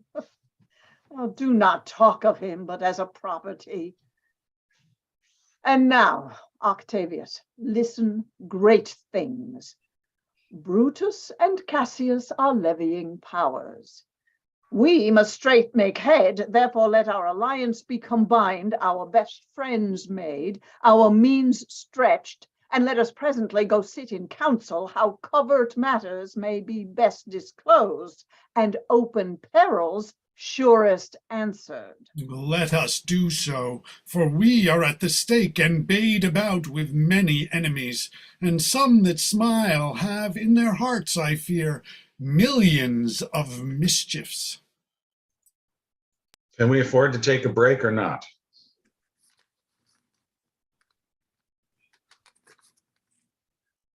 Yeah, it's 9:55. I would keep going. Yeah. We had a huge break. Scene 2, drum. Enter Brutus, Lucilius, and the army. Tinnitus and Pindarius meet them. Stand ho. Give the word ho and stand. What now, Lucilius? Is Cassius near? He is at hand, and Pindarus has come to do you salutation from his master. He greets me well. Your master Pindarus in his own change, or by ill officers, hath given me some worthy cause to wish things done, undone. But if he be at hand, I shall be satisfied. I do not doubt but that my noble master will appear such as he is, full of regard and honor. He is not doubted. A word, Lucilius, how he received you. Let me be resolved. With courtesy and with respect enough, but not with such familiar instances, nor with such free and friendly conference as he hath used of old. Thou hast described a hot friend cooling. Ever note, Lucilius, when love begins to sicken and decay, it uses an enforced ceremony. There are no tricks in plain and simple faith, but hollow men, like horses hot at hand, make gallant show and promise of their mettle. But when they should endure the bloody spur, they fall on their crests, and like deceitful jades sink in the trial. Comes his army on? They mean this night in Sardis to be quartered. The greater part, the horse in general, are come with Cassius. Hark, he has arrived. March gently on to meet him. Stand ho. Stand ho, speak the word along. Stand, stand, stand. Most Most noble noble brother, you have done me wrong. Judge me, you gods, wrong I mine enemies? And if not so, how should I wrong a brother? Brutus, this sober form of yours hides wrongs, and when you do them. Cassius, be content. Speak your griefs softly. I do know you well. Before the eyes of both our armies here, which should perceive nothing but love from us, let us not wrangle. Bid them move away. Then in my tent, Cassius, enlarge your griefs, and I will give you audience. Pindarus, bid our commanders lead their charges off a little from this ground. Lucilius, do you the like, and let no man come to our tent till we have done our conference. Let Lucius and Titinius guard our door. Scene 3. That you have wronged me doth appear in this. You have condemned and noted Lucius Pella for taking bribes here of the Sardians, where in my letters, praying on his side because I knew the man was slighted off. You wronged yourself to write in such a case. In such a time as this, it is not meet that every nice offense should bear his comment. Let me tell you, Cassius, you yourself are much condemned to have an itching palm, to sell and mart your offices for gold to undeservers. Sorry, I just lost my place. Hold on, give me a second. Cassius. I, an itching palm? You know that you are Brutus that speaks this, or by the gods, this speech were else your last. The name of Cassius honors this corruption, and chastisement does therefore hide his head. Chastisement? Remember March, the Ides of March? Remember? Did not great Julius bleed for justice' sake? What villain touched his body that did stab and not for justice? What? Shall one of us that struck the foremost man of all this world, but for supporting robbers, shall we now contaminate our fingers with base bribes and sell the mighty space of our large honors for so much trash as may be grasped us? I had rather be a dog and bathe the moon than such a Roman. Brutus, bait not me. I'll not endure it. You forget yourself to hedge me in. I am a soldier. I, older in practice, abler than yourself to make conditions. Go to, you are not Cassius. I am. I say you are not.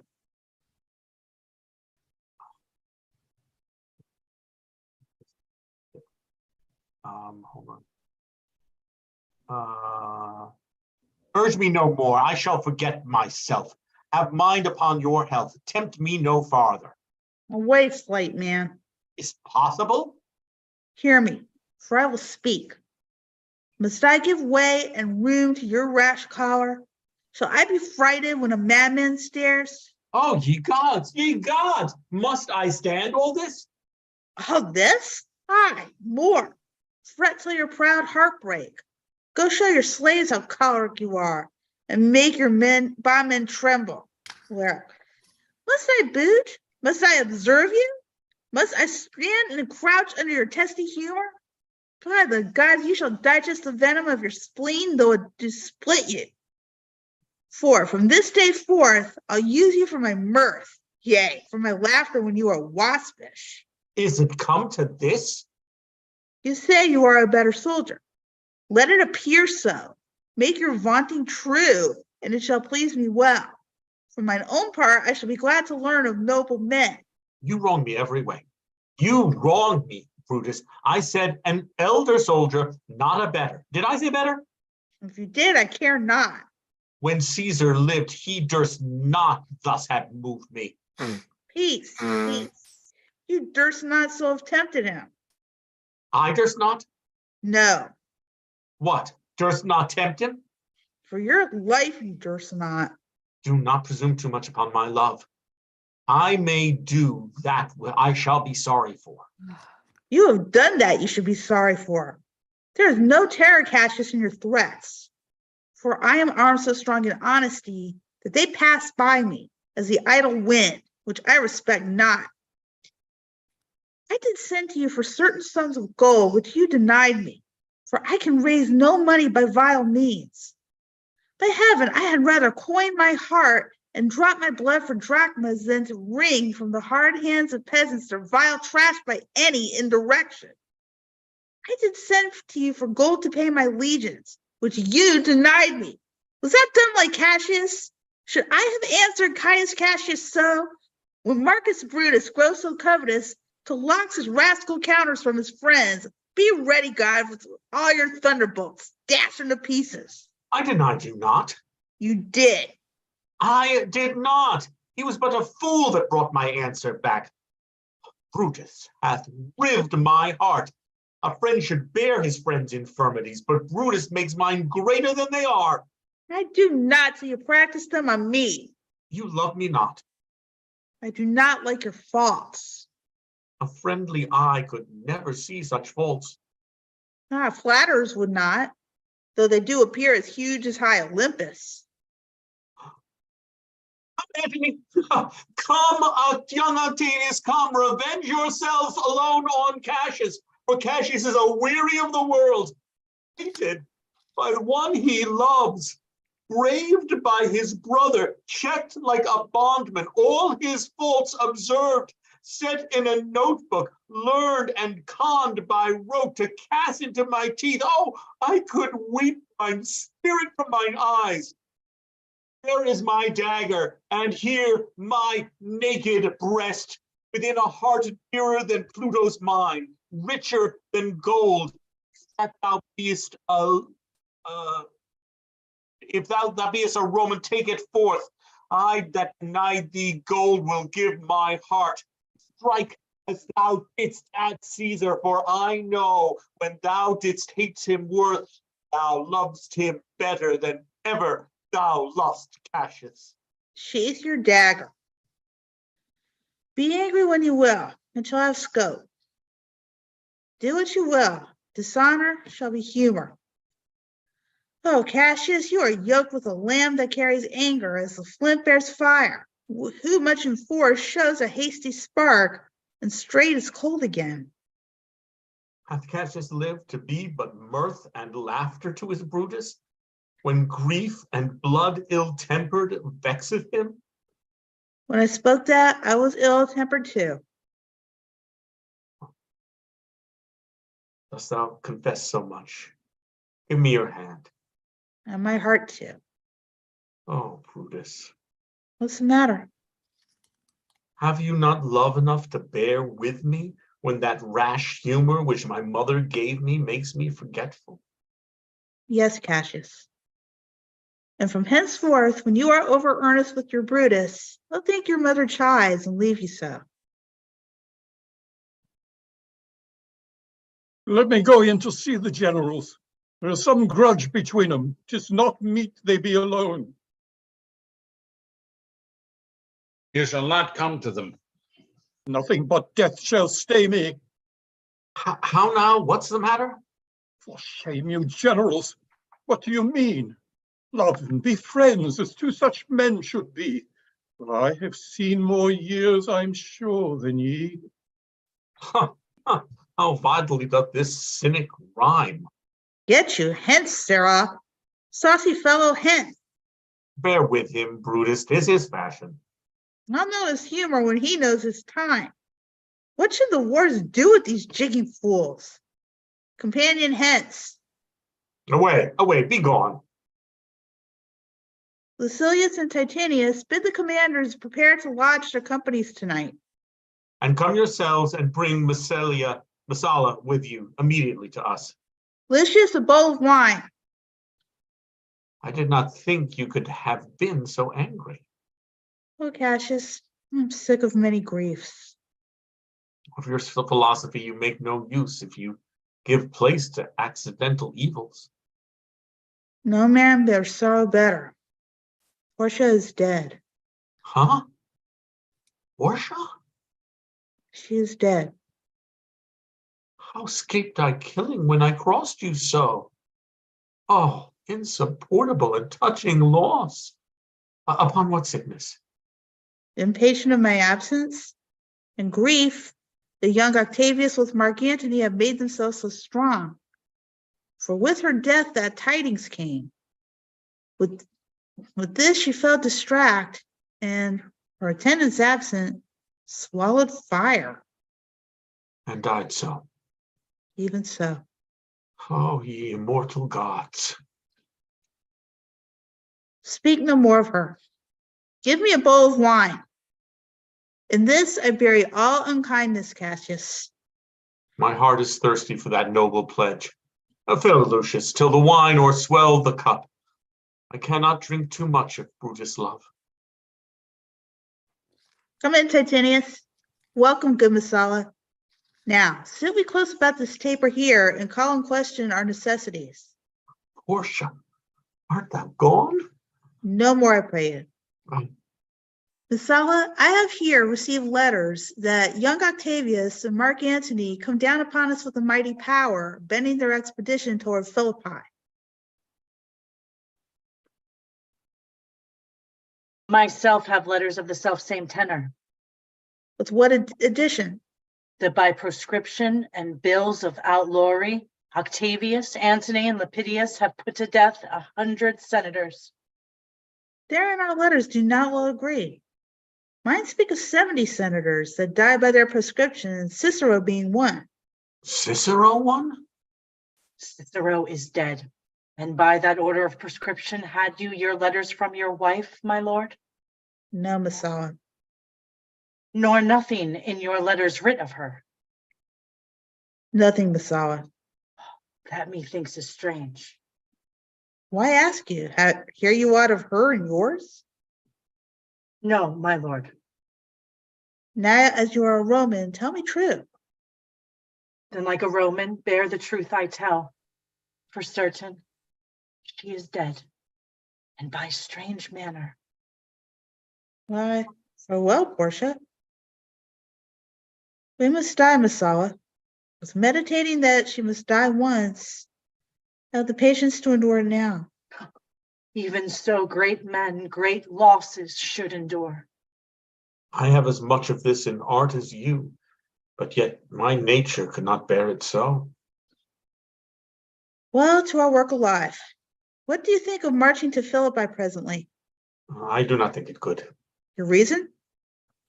This it is.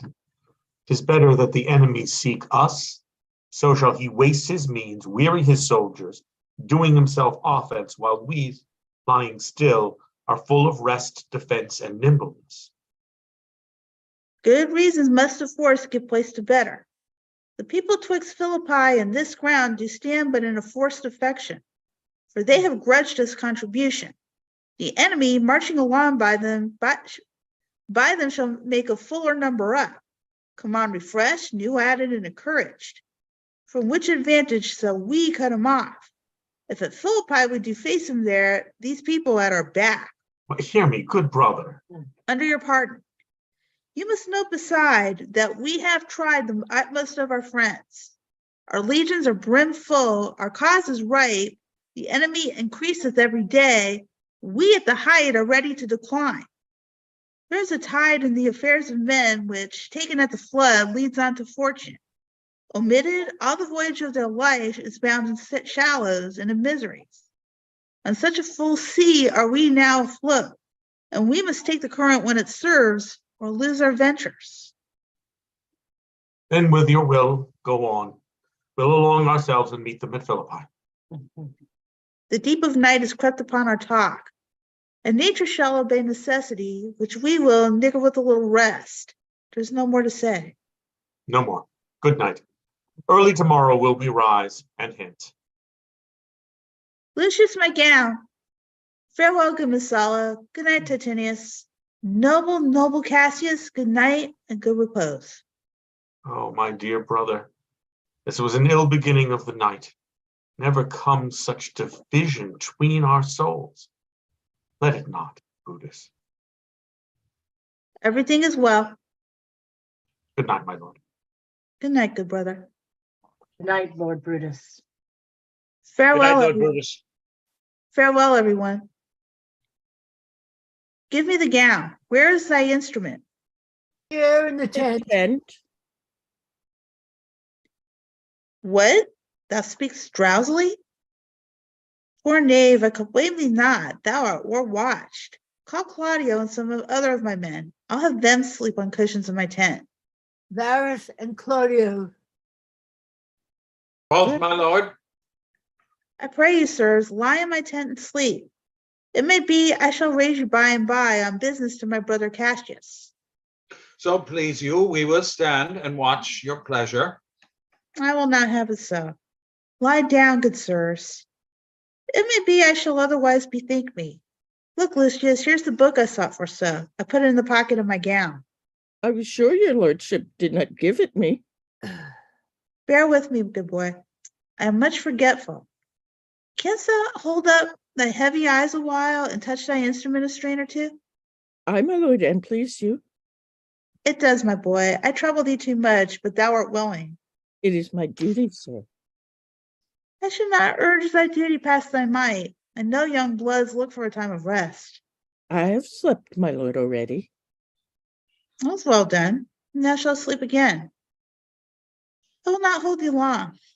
If I do live, I will be good to thee. Music and a song.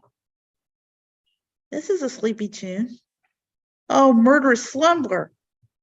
Layest thou upon thy leaden mace upon my boy that plays thee music? Gentle knave, good night. I will not do thee so much wrong to wake thee. If thou dost nod, thou breaks thy instrument. I'll take it from thee. And good boy, good night. Let me see. Is not the leaf turned down where I left reading? Here it is, I think. Enter the ghost of Caesar. How ill this tapper burns. Who comes here? I think it is the weakness of my eyes that shapes this monstrous apparition. It comes upon me. Art thou anything? Art thou some god, some angel, or some devil? That makes my blood cold and my hair to stare? Speak to me. What art thou? Thy evil spirit, Brutus. Why comest thou? To tell thee, thou shalt see me at Philippi. Well, then shall I see thee again? Aye, at Philippi. Why, I shall see thee at Philippi then. Now I have taken heart, thou vanishest. O spirit, I would hold more talks with thee. Boy, Lucius, Claudio, sirs, awake. Claudio. The strings, my lord, are false. I think he still is at his instrument. Lucius, awake. My lord? Didst thou dream, Lucius, that thou cried out? My lord, I do not know that I did cry. Yes, that thou didst. Didst thou see anything? Nothing, my lord. Sleep again, Lucius. Sir Claudio, fellow, thou, awake. My lord. Why does that you so cry out, sirs, in your sleep? Did we, my lord? Aye. Saw you anything? No, my lord, I saw nothing. Nor I, my lord. Go and commend me to my brother Cassius. Bid him set on his powers betimes before, and we will follow. It shall shall be be done, done. my lord. Act 5. Enter Octavius, Antony, and their army. Now, Antony, our hopes are answered. You said the enemy would not come down, but keep the hills and upper regions. It proves not so. Their battles are at hand. They mean to warn us at Philippi here, answering before we do demand of them. But I am in their bosoms, and I know wherefore they do it. They could be content to visit other places and come down with fearful bravery, thinking by this face to fashion in our thoughts that they have courage. But 'tis not so. Enter a messenger. Prepare you, generals. The enemy comes on in gallant show. Their bloody sign, the battle is hung out, and something to be done immediately. Octavius, lead your battle softly upon the left hand of the even field. Upon the right hand eye, keep thou the left. Why do you cross me in this exigent? I do not cross you, but I will do so. Drum. Enter Brutus, Cassius, and their army. They stand and would have parley. Stand fast, Titinius. We must out and talk. Mark Antony, shall we give sign of battle? No, Caesar, we will answer on their charge. Make forth. The generals would have some words. Stir not until the signal. Words before blows. Is it so, countrymen? Not that we love words better, as you do. Good words are better than bad strokes, Octavius. In your bad strokes, Brutus, you give good words. Witness the hole you made in Caesar's heart, crying, "Long live, hail Caesar." Antony, the posture of your blows are yet unknown, but for your words they rob the hibble of bees and leave them honeyless. Not stingless, too. Oh, yes, and soundless too. For you have stolen their buzzing, Antony, and very wisely threat before you sting. Villains, you did not so when your vile daggers hacked one another in the sides of Caesar. You showed your teeth like apes, and fawned like hounds, and bowed like bondmen kissing Caesar's feet, whilst damned Casca, like a cur behind, struck Caesar on the neck. Ah, you flatterers. Flatterers! Oh, now, Brutus, thank yourself. This tongue had not offended so today if Cassius might have ruled. Come, the cause. If arguing make us sweat, the proof of it will turn to redder drops. Look, I draw a sword against conspirators. When think you that the sword goes up again? Never till Caesar's 33 wounds be well avenged, or till another Caesar hath added slaughter to the sword of traitors. Caesar, thou canst not die by traitors' hands, unless thou bringst them with thee. So I hope. I was not born to die on Brutus's sword. Oh, if thou wert the noblest of thy strain, young man, thou couldst not die more honorable. Peevish schoolboy, worthless of such honor, joined with a masker and a reveler. Old Cassius still. Come, Antony, away. Defiance, traitors, hurl we in your teeth. If you dare fight today, come to the field. If not, when you have stomachs. Exit Octavius, Antony, and army. Why now, blow wind, swell billow, and swim bark. The storm is up, and all is on the hazard. Oh, Lucilius, hark, a word with you. Oh, Lucilius, hark a word with you. My lord. Messala, What says my general? Messala, this is my birthday. At this very day was Cassius born. Give me thy hand, Messala. Be thou my witness that against my will, as Pompey was, am I compelled to set upon one battle all our liberties. You know that I held Epicurus strong and his opinion.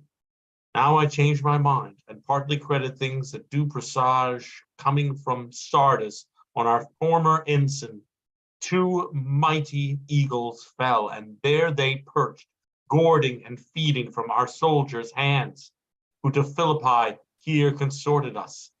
This morning are they fled away and gone, and in their steeds do ravens, crows, and kites fly o'er our heads and downward look on us as if we were sickly prey. Their shadows seem a canopy most fatal, under which our army lies, ready to give up the ghost. Believe not so. I but believe it partly, for I am fresh of spirit and resolved to meet all perils very constantly. Even so, Lucilius.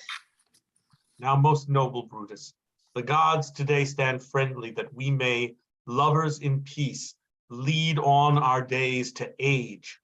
But since the affairs of men rest still uncertain, let's reason with the worst that may befall. If we do lose this battle, then is this the very last time we shall speak together. What are you then determined to do? Even by the rule of that philosophy, by which I did blame Cato for the death which he did give himself, I know not how. But I do find it cowardly and vile, for fear of what might fall, so to prevent the time of life, arming myself with patience to stay the providence of some high powers that govern us below.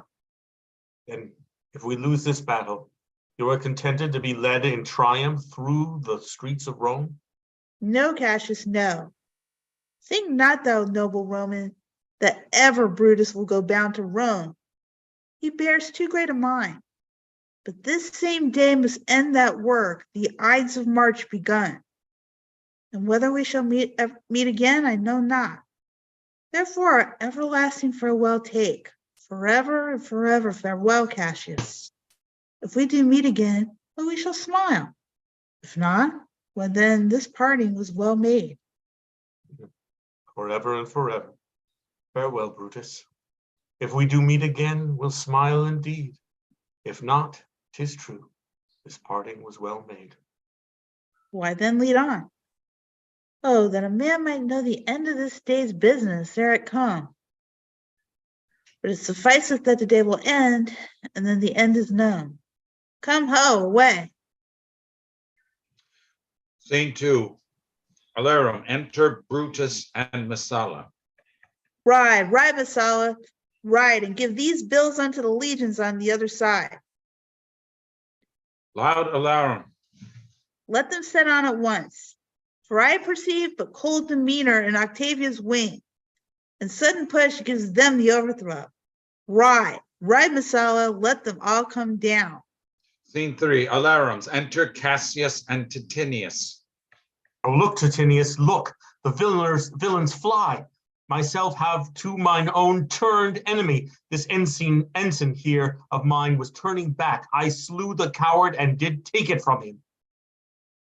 Cassius, Brutus gave the word too early, who, having some advantage on Octavius, took it too eagerly. His soldiers fell to spoil, whilst we by Antony are all enclosed. Enter Pindarus. Fly further off, my lord. Fly further off. Mark Antony is in your tents, my lord. Fly, therefore, noble Cassius. Fly far off. This hill is far enough. Look, Titinius, are those my tents where I perceive the fire? They are, my lord. Titinius, if thou lovest me, mount thou my horse and hide thy spurs in him till he hath brought thee up to yonder troops, and here again, that I may rest assured whether yon troops are friend or enemy. I will be here again, even with a thought. Go, Pindarus, get higher on that hill. My sight was ever thick. Regard, Titinius, and tell me what thou know'st about the field. This day I breathed first, time has come around, and where I did begin, there I shall end. My life has run his course. Sirrah, what news? Oh, Titanius is enclosed round about with horsemen that make him to along the spur, yet he spurs on. Now they're almost on him. Now Titanius, now some light. Oh, he lights too, he's taken. Oh, hark, they shout for joy, he's taken. Come down, behold no more.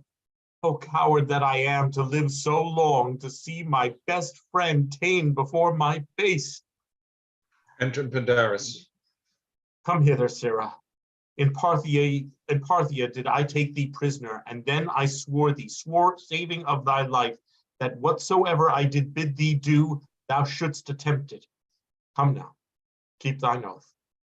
Now be a free man, and with this good sword that ran through Caesar's bowels, search this bosom. Stand not to answer. Here, take thou the hilts, and when my face is covered, as 'tis now, guide thou the sword, Caesar. Thou art revenged, even with the sword that killed thee. So I am free. It would not so have been. Darus, I have done my will. O Cassius, far from this country Pandarus shall run, where never Roman shall take note of him. Enter Titinius and Messala. It is but change, Titinius, for Octavius is overthrown by noble Brutus' power, as Cassius' legions are by Antony. These tidings will well comfort Cassius. Where did you leave him? All disconsolate, with Pandarus and his bondmen on this hill. Is not that he that lies upon the ground? He lies not like the living. Oh, my heart. Is not that he? No, this was he, Messala, but Cassius is no more. O setting sun, as in thy red rays thou dost sink tonight, so in his red blood Cassius' day is set. The sun of Rome is set. Our day is gone. Mistrust of my success hath done this deed. Mistrust of good success hath done this deed. Oh, hateful error, melancholy's child. Why dost thou show to the apt thoughts of men the things that are not? O error soon conceived, thou never comest unto a happy birth, but kill'st the mother that engendered thee. What, Pandarus? Where art thou, Pandarus? Seek him, Titinius, whilst I go to meet the noble Brutus, thrusting this report into his ears. I may say thrusting it, for piercing steel and darts and venom shall be as welcome to the ears of Brutus as tidings of this sight. Hie you, Messala, and I will seek for Pandarus the while.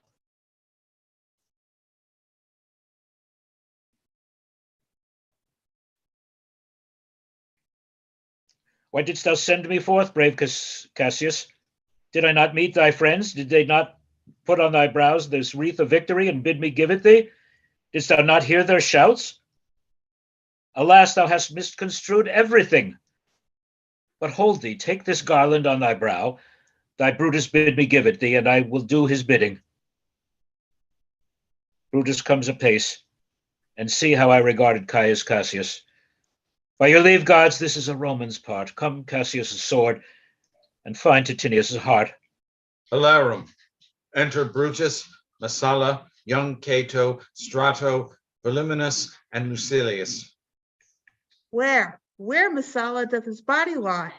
Lo, yonder, and Titinius mourning it. Titinius' face is upward. He is slain. Oh, Julius Caesar, thou art mighty yet. The spirit walks abroad and turns our swords into our own proper entrails.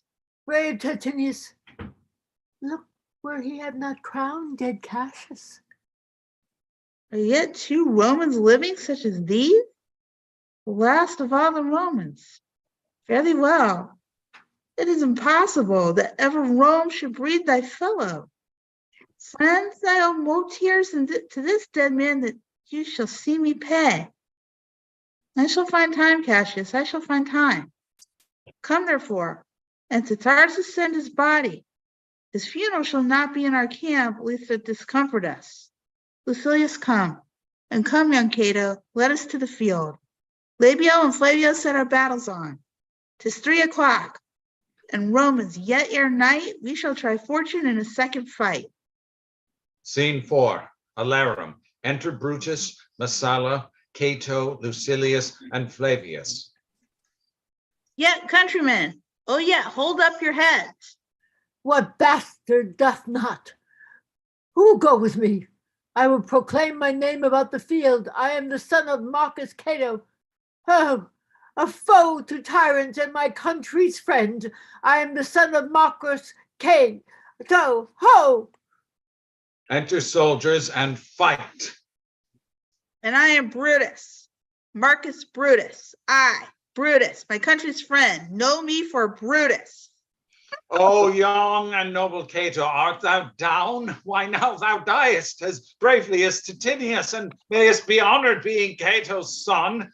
Yield, or thou diest! Only I yield to die. There is so much that thou wilt kill me straight. Kill Brutus and be honored in his death. We must not. A noble prisoner. Groom, ho! Tell Antony, Brutus is ta'en! I'll tell thee news. Here comes the general. Brutus is ta'en, my lord. Brutus is ta'en. I'll tell thee news. Where is he? Safe? Safe, And Antony. Brutus is safe enough.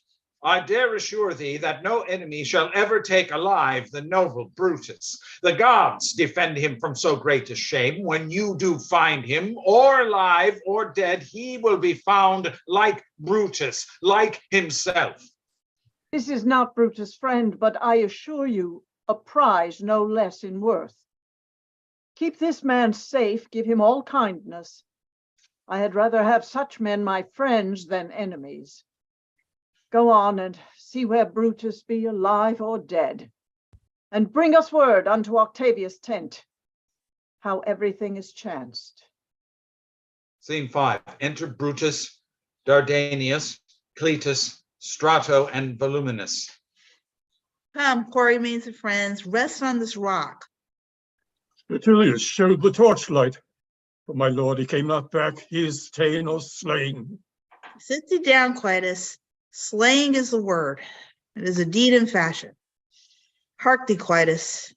What, I, my lord? No, not for all the world.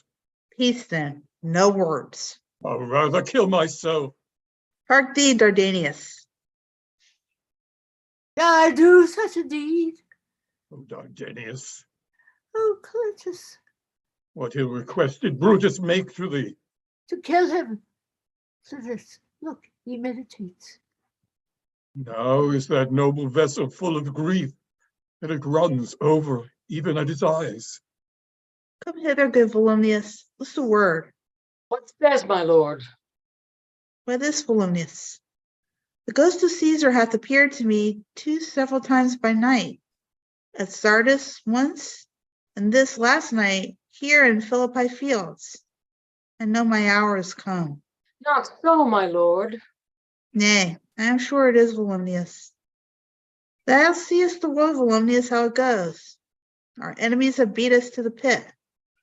Lo alarum. It is more worthy to leap in ourselves than tarry till they push us.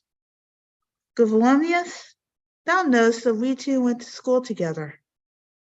Even for that, our love of old, I pray thee hold down my sword hilts whilst I run on it. That's not an office for a friend, my lord. Alarum still. Fly, fly, my lord. There is no tarrying here. Farewell to you, and you, Volumnius. Strato, thou hast been here, been all this while asleep. Farewell to thee, to Strato, countryman. My heart does joy, that yet in all my life I found no man but he was true to me. I shall have glory by this losing day, more than Octavius and Mark Antony by this vile quest shall attain unto. So fare ye well once, for Brutus' tongue hath almost ended his life's history. Night hangs upon mine eyes, my bones would rest. The so labor to attain this hour. Fly, my lord, fly! Hence I will follow. I pray thee, Strato, stand up by thy board. Thou art a fellow of a good respect. Thy life has some smatch of honor in it. Hold in my sword and turn away thy face while I do run upon it. Wilt thou, Strato? Give me a hand first. Fare you well, my lord. Farewell, good Strato. Caesar, now be still. I killed not thee with half so good a will. Dies. 11. Retreat. Enter Antony, Octavius, Messala, Lucilius, and the army. What man is that? My master's man, Strato. Where is thy master? Free from the bondage you're in, Messala. The conquerors can make but a fire of him, for Brutus only overcame himself, and no man else hath honor by his death. So Brutus should be found. I thank thee, Brutus, that thou hast proved Lucilius' saying true. All that serve Brutus, I will entertain them. Fellow, wilt thou bestow thy time with me? Aye, if Messala will prefer me to you. Do so, good Messala. How died my master, Strato? I held the sword and he did run on it. Octavius, then take him to follow thee that did the latest service to my master. This was the noblest Roman of them all. All the conspirators, save only he, did that they did in envy of great Caesar. He, only in a general honest thought and common good to all, made one of them. His life was gentle, and the elements so mixed in him that nature might stand up and say to all the world, this was a man. According to his virtue, let us use him with all respect and rights of burial. Within my teddy's bones tonight shall lie, most like a soldier ordered honorably. So call the field to rest, and let's away to part the glories of this happy day. Fini. Exeunt omnes fini. Well done. Well done. Thank you all. We got through it. We may have been a bit late getting started and had some other challenges, but we made it through. And Catherine, thank you so much. So great having you join us here on Zoom for the first time. Oh, thank you for having me. It's great. Come back for more because we still have a lot of plays to get through this year. And thank you all, and Paula and everyone. Really terrific work. Thank you so much for doing this. Yeah, just if anybody, we still are like live. So if anybody's got anything they want to say about Julius Caesar, one thing that's really neat. My wife was in a production of Julius Caesar in Albany that was done outdoors, and on the last night they were doing it, they had this huge storm as Mark Antony was giving this speech, and it was just really amazing with that. And that very weekend was when basically the Soviet Union fell apart, when they tried to get rid of Gorbachev, and it was Wow. like, so in with that, how many ages hence shall this be acted in accents yet unknown? Yeah. Still is with us, but so thank you all. And if anybody else hi, Ken. want to say about Caesar or Oh, thank Jennifer. Thank you for taking over Brutus. That was really great. You really did great. Yeah, you're welcome. Yes. Cynthia, your voice just took me. She Your really did Portia a was good job. gorgeous. Yay. Right. And I'm just gonna give applause to Ken who Yes. memorized that Yeah, first really. Yeah, scene. that was I was like, impressive. God, really Ken. doing well there. I was like, wow. Yeah, you were you were perfect on that. Yeah. Oh, I- I'm I gotta disappointed give some I kudos. wasn't able to learn more, to remember more to finish it, but I Well, was thank you. astounded. You should always keep a script around just in case that happens when you lose. I should, yeah. You should keep My it. Paula, I love your work too so much. My script, What? my script on the screen froze, and Yes. I had to get out my complete Shakespeare and find my place in it in order to continue. Oh my God. So to You throw out your back doing that? Wait, say that again? Did you throw out your back doing that? Whipping out your complete Shakespeare? Oh well, that wasn't my major injury. I had something else. this is one that could wrench your back if you had to. Whoa. Whoa, whoa. This is mine. I have one of those. Okay. I have one Oh, of yeah, those. look at yours. I have one. You should get one of Yours those. looks as ancient as the. Mhm. Yeah. Then you'll always have Shakespeare around you. Yeah. Yeah. So you do, and Caesar, and it's so. I mean, there's so many things. It's like, yes, the noblest of them all, but every decision Brutus makes in this play is the wrong one. Yes, it is. It's absolutely. I mean, he's You the noticed that noblest too. one, not the smartest Yeah. one, but the noblest of them all. Because like Cash is Yeah. like, no, I don't think we should have Anthony speak. No, I don't think we should go to. But we will do what Brutus says, and there we go. And, Mhm. and then you get a nice little sort of tie into the next play with Octavius making sure that Antony does not get the last word in the play. Right. Mhm. Good night, all. All right, yes, it has We're been here. a long one, Have so a good night, I- everybody. All right, stream. Good night. Great. Yeah, good night.